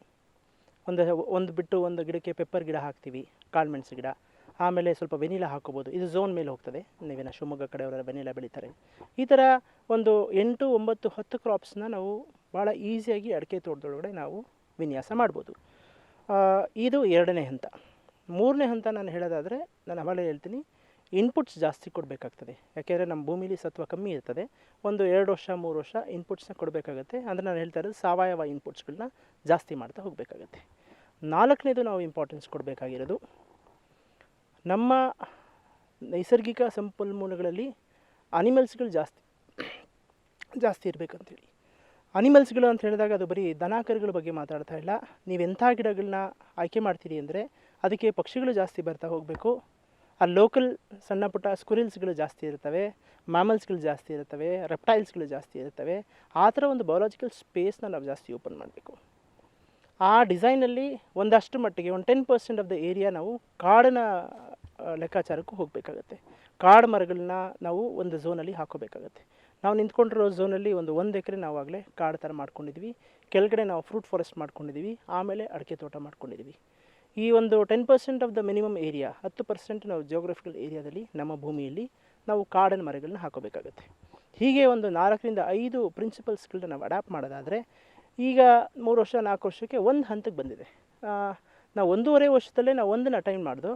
ಎಲ್ಲಿ ನಮ್ಮ ಅಡಿಕೆ ತೋಟ ಯಾವಾಗ 30,000 ರೂಪಾಯಿಗೆ ಮಾರಾಟ ಮಾಡೋದು, ಅದು 2 ಲಕ್ಷ ರೂಪಾಯಿ, 2.25 ಲಕ್ಷ ರೂಪಾಯಿ ಆ ಥರ ರೇಟ್ಗೆ ಹೋಗಿ ಶುರು ಆಯಿತು. ಅಂದರೆ ಅಡಿಕೆ ಇಳುವರಿ ಜಾಸ್ತಿ ಆಯಿತು, ಅಡಿಕೆ ತೂಕನೂ ಜಾಸ್ತಿ ಆಗ್ತಾ ಹೋಯಿತು. ಇನ್ನು ತೆಂಗು ಅಂತ ನೋಡೋದಾದರೆ 20, 25, 30 ಬರೋ ತೆಂಗು 80, 90, 100 ಬರೋಕ್ಕೆ ಶುರುವಾಯಿತು. ಅದು ಒಳ್ಳೆ ಕೋಪ್ರಾ ಕಂಟೆಂಟ್ ಜಾಸ್ತಿ ಆಯಿತು, ಆಯಿಲ್ ಕಂಟೆಂಟು ಜಾಸ್ತಿ ಇತ್ತು ಈ ಸಾವಯವ ಕೃಷಿ ರೈತರು ಅಡಾಪ್ಟ್ ಮಾಡ್ಕೊಳ್ಳೋಕೆ ಶುರು ಮಾಡಿದಾಗ ಹೀಗೆ ಹಂತವಾಗಿ 1.5 ವರ್ಷ 2 ವರ್ಷಕ್ಕೆ ಅದು ಒಂಚೂರು ಜಾಸ್ತಿ ಇಂಟರ್ವೆನ್ಷನ್ನೇ ಬೇಕು ಸ್ಟಾರ್ಟಿಂಗಲ್ಲಿ ರೈತರದು, ಯಾಕೆಂದರೆ ಬರ್ಡ್ ಆಗಿರ್ತದೆ ಭೂಮಿ. ಹಂತವಾಗಿ ಕೆಲಸಗಳನ್ನ ಜಾಸ್ತಿ ಮಾಡ್ತಾರೆ. 2ನೇ ವರ್ಷ 2.5 ವರ್ಷ 3 ವರ್ಷ ಆದಮೇಲೆ ಒಂದು ಸ್ಟೇಟ್ ಆಫ್ ಬಿಹೇವಿಯರ್ಗೆ ಹೋಗುತ್ತೆ. ಅಲ್ಲಿ ಮಿನಿಮಮ್ ಇಂಟರ್ವೆನ್ಷನ್ ಆಫ್ ಫಾರ್ಮರ್ಸ್ ಅಂತ ಕರಿತೀವಿ. ರೈತರು ಯಾವಾಗಲೂ ಹೋಗಿ ಕೆಲಸ ಮಾಡೋ ಅವಶ್ಯಕತೆ ಇಲ್ಲ. ಈಗಾಗಲೇ ಕವರ್ ಕ್ರಾಪ್ ಮುಚ್ಚಿಗೆ ಆಗೋಗಿದೆ, ಮಲ್ಟಿ ಕ್ರಾಪಿಂಗ್ ಸಿಸ್ಟಮ್ ಎಲ್ಲ ಬಂದು ಕುತ್ಕೊಂಡಿದ್ದಾವೆ. ಈಗಲೇ ಒಂದು ಬಯಾಲಜಿಕಲ್ ಆ್ಯಕ್ಟಿವಿಟಿ ರನ್ ಆಗ್ತಾ ಇದ್ದಾವೆ. ಬೀಳೋ ಮಳೆ ಸಂಪೂರ್ಣವಾಗಿ ಅಲ್ಲಿ ಹಿಡಿದಿಟ್ಕೊಳ್ಳೋ ಶಕ್ತಿನ ಹೊಂದಿದೆ. ಆ ಮಣ್ಣಿನಲ್ಲಿರುವಂಥ ಸವಲತ್ತುಗಳು ಜಾಸ್ತಿ ಆಗ್ತಾ ಇದ್ದಾವೆ, ಕಾರ್ಬನ್ ಕಂಟೆಂಟ್ ಜಾಸ್ತಿ ಆಗ್ತಾ ಇದ್ದಾವೆ, ಲಿವಿಂಗ್ ಆರ್ಗ್ಯಾನಿಸಮ್ಸ್ಗಳನ್ನ ಚಕ್ರ ಶುರುವಾಗಿದ್ದಾವೆ. ಸೊ ಹೀಗೆ ಒಂದು ಮಣ್ಣು ಯಾವಾಗ ತನ್ನ ಸಾವನ್ನಪ್ಪಿರೋ ಮಣ್ಣು ತನ್ನ ಜೀವನ ತುಂಬಿಕೊಳ್ತಾವೋ ಹಂತವಾಗಿ ಎಲ್ಲ ನಮ್ಮ ಬಯೋಸ್ಪೇಸ್ ಅಂದರೆ ನಾವು ತೋಟ ಗದ್ದೆ ಅಂತೀವಿ ಅದಕ್ಕೂ ಕೂಡ ಜೀವ ಬರೋಕ್ಕೆ ಶುರು ಆಗ್ತವೆ. ಅಲ್ಲಿಂದ ನಾವು ಪೊಟೆನ್ಷಿಯಲ್ ಈಲ್ಡ್ ಲೆವೆಲ್ಗೆ ಹೋಗ್ತೀವಿ. ಪೊಟೆನ್ಷಿಯಲ್ ಈಲ್ಡ್ ಅಂದರೆ ಒಂದು ತೆಂಗಿನ ಮರದ ಸಾಮರ್ಥ್ಯ ಏನಿದೆ ಅಂತ. ಒಂದು ತೆಂಗಿನ ಮರ ಸರಾಸರಿ 200, 230, 300ಗೂ ಸಾಮರ್ಥ್ಯ ಇರುತ್ತೆ. ಈಗ ನೀವು 3 ವರ್ಷ ಆಗಿದೆ ಈ ತೋಟಕ್ಕೆ. ಈಗ ನೀವು ನೋಡೋದಾದರೆ ತೆಂಗಿನ ಮರಗಳಲ್ಲಿ ಈಸಿಯಾಗಿ 150, 180, 200ವರೆಗೂ ಟಚ್ ಆಗ್ತದೆ. ಅಂದರೆ ಅದು ಸಾಮರ್ಥ್ಯನ ಲೆವೆಲ್ಗೆ ಹೋಗ್ತಾ ಇದೆ, ಪೊಟೆನ್ಷಿಯಲ್ ಲೆವೆಲ್ಗೆ ಹೋಗ್ತಾ ಇದ್ದಾವೆ. ಈಗ ಅಡಿಕೆ ತೋಟ 3.5 ಲಕ್ಷ 4 ಲಕ್ಷಕ್ಕೆ ಹೋಗ್ತಾ ಇದ್ದಾವೆ. ನಾನು ಎಕನಾಮಿಕ್ಸ್ನ ಮಾತಾಡ್ತಾ ಇದ್ದೀನಿ ಯಾಕೆ ಅಂದರೆ ಇವತ್ತಿನ ಕಾಲಘಟ್ಟದಲ್ಲಿ ಕೃಷಿ ಲಾಭದಾಯಕ ಅಲ್ಲ ಅಂತ ಹೇಳ್ತಾರೆ. ಸೊ ಹಂಗಾಗಿ ಅದು ಲಾಭದಾಯಕನೂ ಕೂಡ. ನೀವು ಆರ್ಗ್ಯಾನಿಕ್ ಫಾರ್ಮಿಂಗ್, ನ್ಯಾಚುರಲ್ ಫಾರ್ಮಿಂಗ್ ಪದ್ಧತಿಗಳಲ್ಲಿ ಅದು ತುಂಬ ಲಾಭದಾಯಕ. ಮತ್ತು ಈ ಒಂದು ಕೃಷಿ ಪದ್ಧತಿ ಸಣ್ಣ ಮತ್ತು ಅತಿ ಸಣ್ಣ ರೈತರಿಗೆ ಭಾಳ ಅನುಕೂಲ ಆಗ್ತದೆ. ದೊಡ್ಡ ಫಾರ್ಮರ್ಸ್ಗಳು, ತುಂಬ ಜನ ಮಿನಿಸ್ಟರ್ಸ್ಗಳು ಕೋಟ್ ಮಾಡೋಕ್ಕಾಗೋದಿಲ್ಲ. ಕೇಳಿದ್ರೆ ನನ್ನ ಹತ್ರ 80 ಎಕರೆ ಜಮೀನಿದೆ, ನನ್ನ ಹತ್ರ 100 ಎಕರೆ ಜಮೀನಿದೆ, ಇದನ್ನು ಅಡ್ಯಾಪ್ಟ್ ಮಾಡ್ಬೋದು ಅಂದರೆ ಖಂಡಿತ ಆಗಲ್ಲ. ಈ ಒಂದು ಎಕಲಾಜಿಕಲ್ ಫಾರ್ಮಿಂಗ್ ಅಥವಾ ಆರ್ಗ್ಯಾನಿಕ್ ಫಾರ್ಮಿಂಗ್ ನಾವು ಏನು ಕರಿತೀವಿ, ಇದು ತುಂಬ ಚೆನ್ನಾಗಿ ಅಡ್ಯಾಪ್ಟ್ ಮಾಡ್ಕೊಳ್ಳೋಕ್ಕಾಗೋದು 2 ಎಕರೆ 3 ಎಕರೆ ಮ್ಯಾಕ್ಸಿಮಮ್ 4 ಎಕರೆ 5 ಎಕರೆವರೆಗೆ ಎಂಡ್ ಆಗಬೇಕು. ಅಲ್ಲಿ ಔಟ್ಪುಟ್ ಪ್ರೊಡಕ್ಷನ್ ಜಾಸ್ತಿ ಇರ್ತದೆ. ಯಾಕೆಂದರೆ ಸ್ವಲ್ಪ ಇನ್ಪುಟ್ ಕಾಸ್ಟ್ಗಳು ನೀವು 5 ಎಕರೆ 6 ಎಕರೆ ಆದಮೇಲೆ ಮಿಷನ್ಸ್ ಮೇಲೆ ಡಿಪೆಂಡ್ ಆಗ್ತಾ ಹೋಗ್ತಾನೆ, ಟೆಕ್ನಾಲಜಿ ಮೇಲೆ ಡಿಪೆಂಡ್ ಆಗ್ತಾ ಹೋಗ್ತಾರೆ. ಅದನ್ನು ಹೇಗೆ ಡಿಸೈನ್ ಮಾಡ್ಕೊಂಡಿರ್ತವೆ ಕಂಪನಿಗಳಂದರೆ ಅವ್ರಿಗೆ ಲಾಭದಾಯಕ ಆಗಬೇಕು, ಹಾಗೆ ಅದನ್ನು ಡಿಸೈನ್ ಮಾಡ್ಕೊಂಡಿರ್ತವೆ. ಹಾಗಾಗಿ 5 ಎಕರೆ ಮೇಲೆ ನಾವು ಯೂಶಲಿ ಯಾರಿಗೂ ಇದನ್ನು ರೆಕಮೆಂಡ್ ಮಾಡೋದಿಲ್ಲ.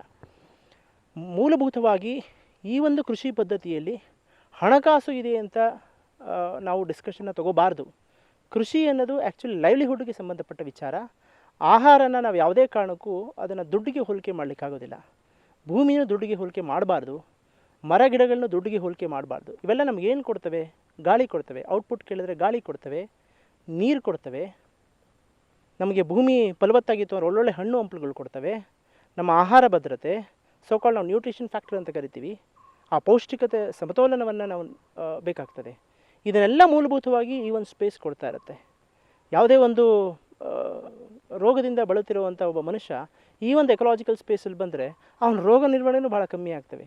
ಬುದ್ಧನ ಅಲ್ಟಿಮೇಟ್ ಥಿಯರಿ ಇದೆ, ಅಂದರೆ ಭಾಳ ಸಂತೋಷದಿಂದ ಬದುಕಬೇಕು ಮನುಷ್ಯ. ಅದೇ ಒಂದು ಹೈಯೆಸ್ಟ್ ಲೆವೆಲ್ ಆಫ್ ಸ್ಪಿರಿಚುಯಾಲಿಟಿ ಅಂತ. ಆ ಸಂತೋಷದ ಸ್ಪಿರಿಚುಯಾಲಿಟಿ ಹುಡ್ಕೋಕ್ಕಾಗುವಂಥ ಒಂದು ರೀತಿ ಹೋಪ್ಫುಲಿ ಈ ಒಂದು ಕೃಷಿ ಪದ್ಧತಿಯಲ್ಲಿ. ಯಾಕೆ ಅದನ್ನು ನಾನು ಹೇಳ್ತೀನಿ ಅಂದರೆ ಇಲ್ಲಿ ಬರೀ ಗಿಡ ಮರ ಮತ್ತು ರೈತ ಅಲ್ಲ, ಇಲ್ಲಿ ಹೋಲ್ ಎಕಾಲಜಿ ಇದೆ. ಬಹಳ ಪವಿತ್ರವಾದ ಒಂದು ಸಂಕೇತ ಈ ಒಂದು ಕೃಷಿ ಪದ್ಧತಿ.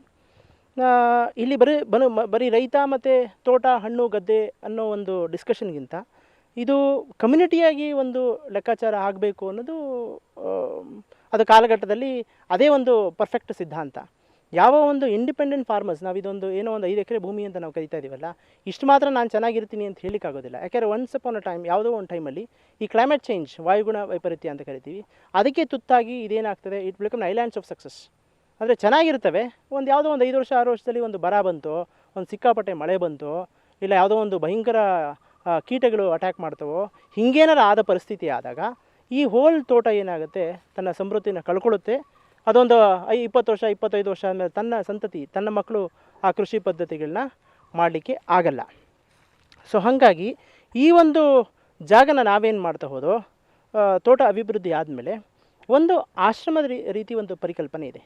ಆಶ್ರಮದ ರೀತಿ ಪರಿಕಲ್ಪನೆ ಅಂದರೆ ಬೇರೆ ಬೇರೆ ರೈತರುಗಳು ಬಂದು ಇಲ್ಲಿ ಪ್ರಾಕ್ಟೀಸ್ ಮಾಡ್ಬೋದು.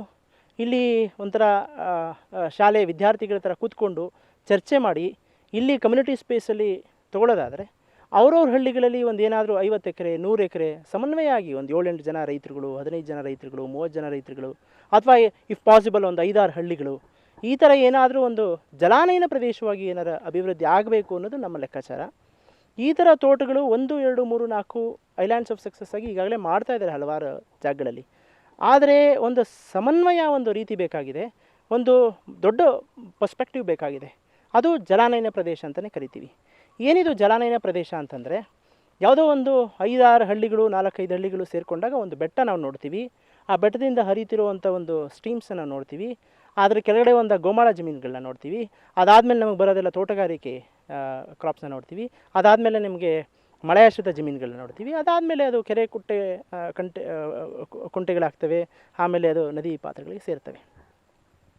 ಸೊ ಈ ಒಂದು ಪರ್ಸ್ಪೆಕ್ಟಿವ್ನ ನಾವು ಕರೆಕ್ಟಾಗಿ ಅನಲೈಸ್ ಮಾಡಿದಾಗ, ಮಳೆ ಬಿದ್ದಿದ್ದ ನೀರು ಕಾಡು ಮೇಲೆ ಬಿದ್ದು ಅದು ನೀಟಾಗಿ ಹರಿದು ಆಮೇಲೆ ಸಮುದ್ರಕ್ಕೆ ಹೋಗ್ತದೆ.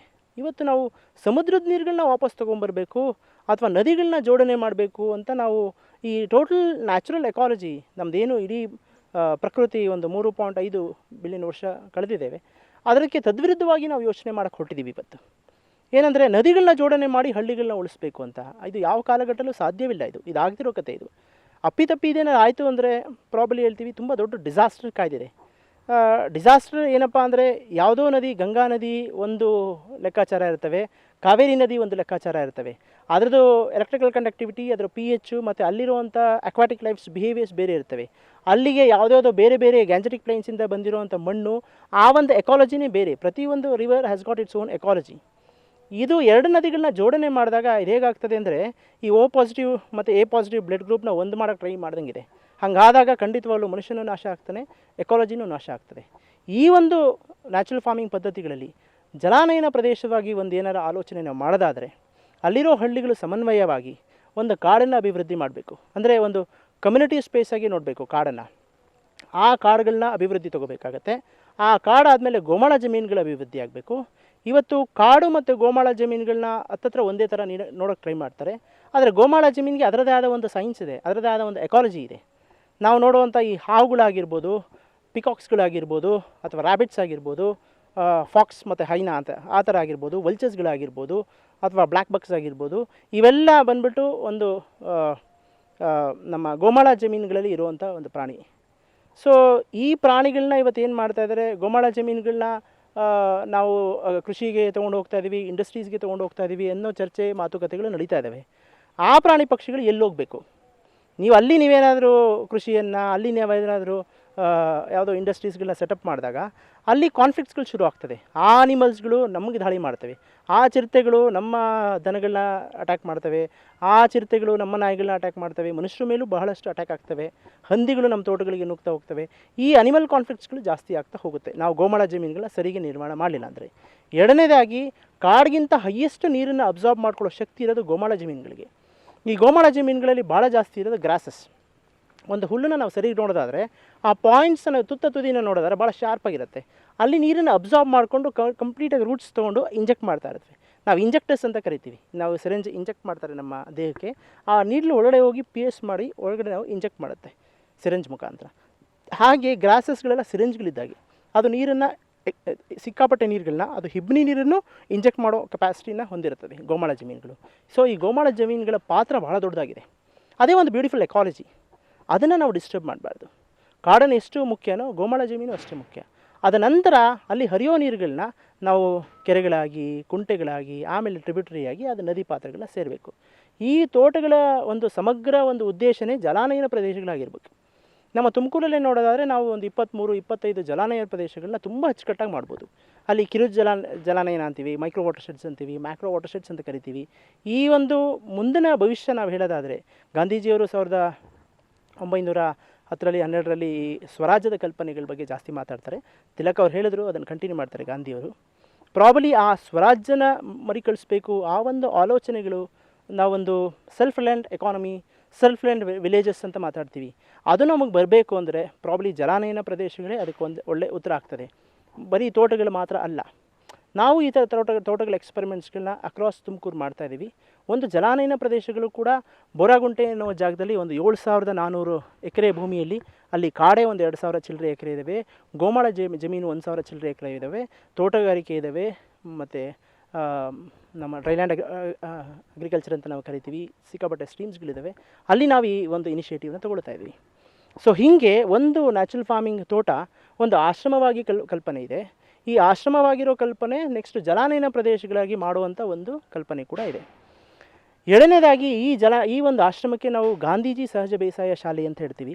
ಭಾಳ ಜನ ಕೇಳ್ತಾರೆ, ಬೇಸಾಯಕ್ಕೂ ಗಾಂಧಿಗೂ ಏನಾದ್ರು ರಿಲೇಷನ್ಶಿಪ್ ಇದೆಯಾ ಅಂತ. ಖಂಡಿತವಾಗ್ಲೂ ಇದೆ. ಗಾಂಧೀಜಿಯವರ ಪರಿಕಲ್ಪನೆಯೇ ಬಂದು ಸ್ವರಾಜ್ಯ ಅಂತ. ಸ್ವರಾಜ್ಯ ಅಂದರೆ ಗ್ರಾಮ ಸ್ವರಾಜ್ಯ ಅಂತ. ಪ್ರತಿಯೊಂದು ಗ್ರಾಮನೂ ಕೂಡ ಒಂದು ದೇಶ ಇದ್ದಾಗೆ, ಅದು ಉದ್ಧಾರ ಆದರೆ ಮಾತ್ರ. ಅದೇ ನಮ್ಮ ನಾಡಿ, ನಮ್ಮ ಪಲ್ಸ್, ನಮ್ಮ ಇಂಡಿಯಾದ ಪಲ್ಸ್ಗಳೇ ವಿಲೇಜಸ್ ಅಂತ. ಆ ನಾಡಿ ಮಿಡಿತ ಸರಿ ಹೋದರೆ ಮಾತ್ರ ನಮ್ಮ ಹೋಲ್ ಸಿಸ್ಟಮ್, ಇಂಡಿಯನ್ ಸಿಸ್ಟಮ್ ಸರಿ ಹೋಗುತ್ತೆ ಅಂತ ಒಂದು ಪರಿಕಲ್ಪನೆ ಗಾಂಧಿಯವರಿಗಿತ್ತು. ಅವರು ಬಹಳ ಸೂಕ್ಷ್ಮವಾಗಿ ಹೇಳ್ತಾ ಇದ್ದರು ಡಿಸೆಂಟ್ರಲೈಸೇಷನ್ ಥಿಯರಿ ಅಂತ. ಪ್ರತಿಯೊಂದನ್ನು ಕೂಡ ನಾವೇನು ಮಾಡಬೇಕು, ಡಿಸೆಂಟ್ರಲೈಸ್ ಮಾಡಬೇಕು, ಹಳ್ಳಿಗಳಲ್ಲಿ ಪಂಚಾಯತ್ ಲೆವೆಲ್ಗೆ ತರಬೇಕು ಅಂತ. ಆ ಒಂದು ಪರಿಕಲ್ಪನೆಯೂ ಕೂಡ ನಮ್ಮ ಆಶ್ರಮಕ್ಕೂ ಕೂಡ. ಹಾಗಾಗಿ ನಾವು ಗಾಂಧೀಜಿ ಸಹಜ ಬೇಸಾಯ ಶಾಲೆ ಅಂತ ಹೇಳ್ತಾ ಇದ್ದೀವಿ. ಈ ಥರ ಒಂದು ಗಾಂಧೀಜಿ ಸಹಜ ಬೇಸಾಯ ಶಾಲೆ ಅಂತ ನಮ್ಮ 10 ಅಗ್ರೋಕ್ಲೈಮ್ಯಾಟಿಕ್ ಝೋನ್ಸ್ ಇದ್ದಾವೆ ಕರ್ನಾಟಕದಲ್ಲಿ. ಈ 10 ಅಗ್ರೋಕ್ಲೈಮ್ಯಾಟಿಕ್ ಝೋನ್ಸ್ಗಳಲ್ಲೂ ಕೂಡ ಒಂದೊಂದು ಶಾಲೆಗಳಂದರೆ ಅದು ಮಿನಿಮಮ್ ರಿಕ್ವೈರ್ಮೆಂಟ್ ಒಂದು ತೋಟ, ಒಂದು 5-6 ಎಕರೆ, ಅಲ್ಲೊಂದು ಆಶ್ರಮಗಳ ನೆಲೆಗಟ್ಟಾದರೆ ಅಲ್ಲಿರೋ ರೈತರುಗಳೆಲ್ಲರೂ ಬಂದು ಅಲ್ಲಿ ಡಿಸ್ಕಷನ್ ಮಾಡ್ತಾ ಹೋದರೆ ನಮ್ಮ ಕೃಷಿಯ ಪರಂಪರೆ ಬಗ್ಗೆ, ನಮ್ಮ ಮುಂದೆ ಆಗಬೇಕಾಗಿರುವಂಥ ಜಲಾನಯನ ಪ್ರದೇಶ ಚರ್ಚೆ ಆಗಿರ್ಬೋದು, ಆ ಸರ್ಕಾರದ ನೀತಿಗಳ ಚರ್ಚೆ ಆಗಿರ್ಬೋದು, ಕ್ಲೈಮೇಟ್ ಚೇಂಜ್ ಮೇಲೆ ಆಗಿರ್ಬೋದು, ಈ ಒಂದು ಸ್ಪೇಸ್, ಆ ಒಂದು ಡಿಸ್ಕಷನ್ಸ್ಗಳಿಗೆ ಏನಾದರೂ ಎಡೆ ಮಾಡಿಕೊಟ್ರೆ ಒಂದು 10 ಅಗ್ರೋಕ್ಲೈಮ್ಯಾಟಿಕ್ ಝೋನ್ಸಲ್ಲಿ 10 ಆಶ್ರಮಗಳನ್ನ ನಾವು ನಿರ್ಮಾಣ ಮಾಡೋದಾದರೆ ಪ್ರಾಬಲಿ ಇದಕ್ಕೊಂದು ಚಳುವಳಿ ಸ್ವರೂಪ ಸಿಗುತ್ತೆ. ಆಶ್ರಮಗಳಿಗೆ ಒಂದು ಚಳುವಳಿ ಸ್ವರೂಪ ಸಿಗುತ್ತೆ, ಕೃಷಿಯ ಬದುಕಿಗೆ ಒಂದು ಚಳುವಳಿ ಸ್ವರೂಪ ಸಿಗುತ್ತೆ. ಬ್ರಾಡ್ ಕೊಯಲೇಷನ್ ಫಾರ್ಮ್ ಮಾಡ್ಬೋದು, ಒಂದು ಕರ್ನಾಟಕದಾದ್ಯಂತ ಒಂದರ ವಿಸ್ತರಣೆ ಮಾಡ್ಬೋದು. ಇಲ್ಲಿ ಡಿಸೆಂಟ್ರಲೈಸೇಷನ್ ಥಿಯರಿ ಭಾಳ ತುಂಬ ಸಮಗ್ರವಾಗಿ ನಮ್ಮ ಪಂಚಾಯತ್ ರಾಜ್ ಸಿಸ್ಟಮ್ ನೋಡಿದೆ ಅದನ್ನು. ಇಲ್ಲಿ ಬರೀ ಕೃಷಿ ಮಾತ್ರ ನ್ಯಾಯ ಅಂತ ಹೇಳ್ತಾ ಇಲ್ಲ, ಕೃಷಿಗೆ ಅಲೈಡ್ ಆ್ಯಕ್ಟಿವಿಟೀಸ್ ಅಂತ ನಾವು ಕರಿತೀವಿ. ಪೌಲ್ಟ್ರಿ ಆಗಿರ್ಬೋದು, ಫಿಶರಿ ಸೈನ್ಸ್ ಆಗಿರ್ಬೋದು, ಪಿಗರಿ ಆಗಿರ್ಬೋದು, ಇವ್ರಿಗೆ ಎಲ್ಲರಿಗೂ ಸಮನ್ವಯ ಆಗಿರ್ತಾರೆ. ಲ್ಯಾಂಡ್ಲೆಸ್ ಲೇಬರರ್ಸ್ಗಳಾಗಿರ್ಬೋದು, ಅವರು ಕೂಡ ಕೃಷಿಕರೇ. ಕೃಷಿ ಬರೀ ತೋಟ ಇಟ್ಕೊಂಡಿರೋನು, ಗದ್ದೆ ಇಟ್ಕೊಂಡಿರೋನು ಮಾತ್ರ ಅಲ್ಲ. ಸೊ ಆ ಒಂದು ಪರ್ಸ್ಪೆಕ್ಟಿವಲ್ಲಿ ಆಶ್ರಮಗಳಾಗಬೇಕು ಅನ್ನೋ ಕೂಡ ನಿಲುವು ನಮಗಿದೆ. ಈ ವರ್ಷ ಏಪ್ರಿಲಲ್ಲಿ ಇದು ಸಹಜ ಬೇಸಾಯ ಶಾಲೆ ತುಮಕೂರಲ್ಲಿ ಆಗಿದೆ. ಪ್ರಾಬಲಿ ನೆಕ್ಸ್ಟ್ ಗುಲ್ಬರ್ಗಾದಲ್ಲಿ, ಆಮೇಲೆ ದಾವಣಗೆರೆಯಲ್ಲಿ, ಈ ಥರ ಬೇರೆ ಬೇರೆ ಜಾಗಗಳಲ್ಲಿ ಮಹಿಮಾ ಪಟೇಲ್ ಅವರು ಇನಿಷಿಯೇಟಿವ್ ತೊಗೊಂಡಿದ್ದಾರೆ, ನಾವು ದಾವಣಗೆರೆಯಲ್ಲಿ ಮಾಡ್ತೀವಿ ಅಂತ. ಈ ಥರ ಪರ್ಸ್ಪೆಕ್ಟಿವ್ ಆಫ್ ಥಾಟ್ಸ್ ಪ್ರತಿ ಅಗ್ರೋಕ್ಲೈಮ್ಯಾಟಿಕ್ ಝೋನ್ಸ್ಗೆ ಏನಾದ್ರು ಆಗೋದಾದರೆ ಪ್ರಾಬಲಿ ಒಂದು ಮೂಮೆಂಟ್, ಒಂದು ಚಳುವಳಿ ಆಗ್ತದೆ. ಆಲ್ಟರ್ನೇಟಿವ್ ಅಗ್ರಿಕಲ್ಚರ್ಸ್ ಅಂತ ನಾವು ಕರಿತೀವಿ. ಅದು ಯಾಕೆ ಆಲ್ಟರ್ನೇಟಿವ್ ಅಂತ ನಾವು ಕರಿತೀವಿ ಗೊತ್ತಿಲ್ಲ. 1960-65ರಲ್ಲಿ ಹಸಿರು ಕ್ರಾಂತಿ ಬಂದಿದ್ದು. ಮುಂಚೆ ನಮಗೆಲ್ಲ ಗೊತ್ತಿದ್ದು ಈ ಥರ ಪದ್ಧತಿಗಳೇ, ಪಾರಂಪರಿಕ ಕೃಷಿ ಪದ್ಧತಿಗಳೇ ನಾವೆಲ್ಲ ಇದ್ದಿದ್ದು. 62-65 ನಂತರ ಅಲ್ಲಿ ನಾವೆಲ್ಲಿ ಗ್ರೀನ್ ರೆವಲ್ಯೂಷನ್ ಜಾಸ್ತಿ ಪ್ರಭಾವ ಬಿದ್ದು ಅದನ್ನು ಸ್ವಲ್ಪ ರೊಮ್ಯಾಂಟಿಸೈಸ್ ಮಾಡಿ ಅಲ್ಲಿ ಕಾರ್ಪೊರೇಟ್ ಅಗ್ರಿಕಲ್ಚರ್ಸ್ಗಳನ್ನೆಲ್ಲ ತರ್ತಾ ಹೋಗ್ತಾರೆ. ಸೊ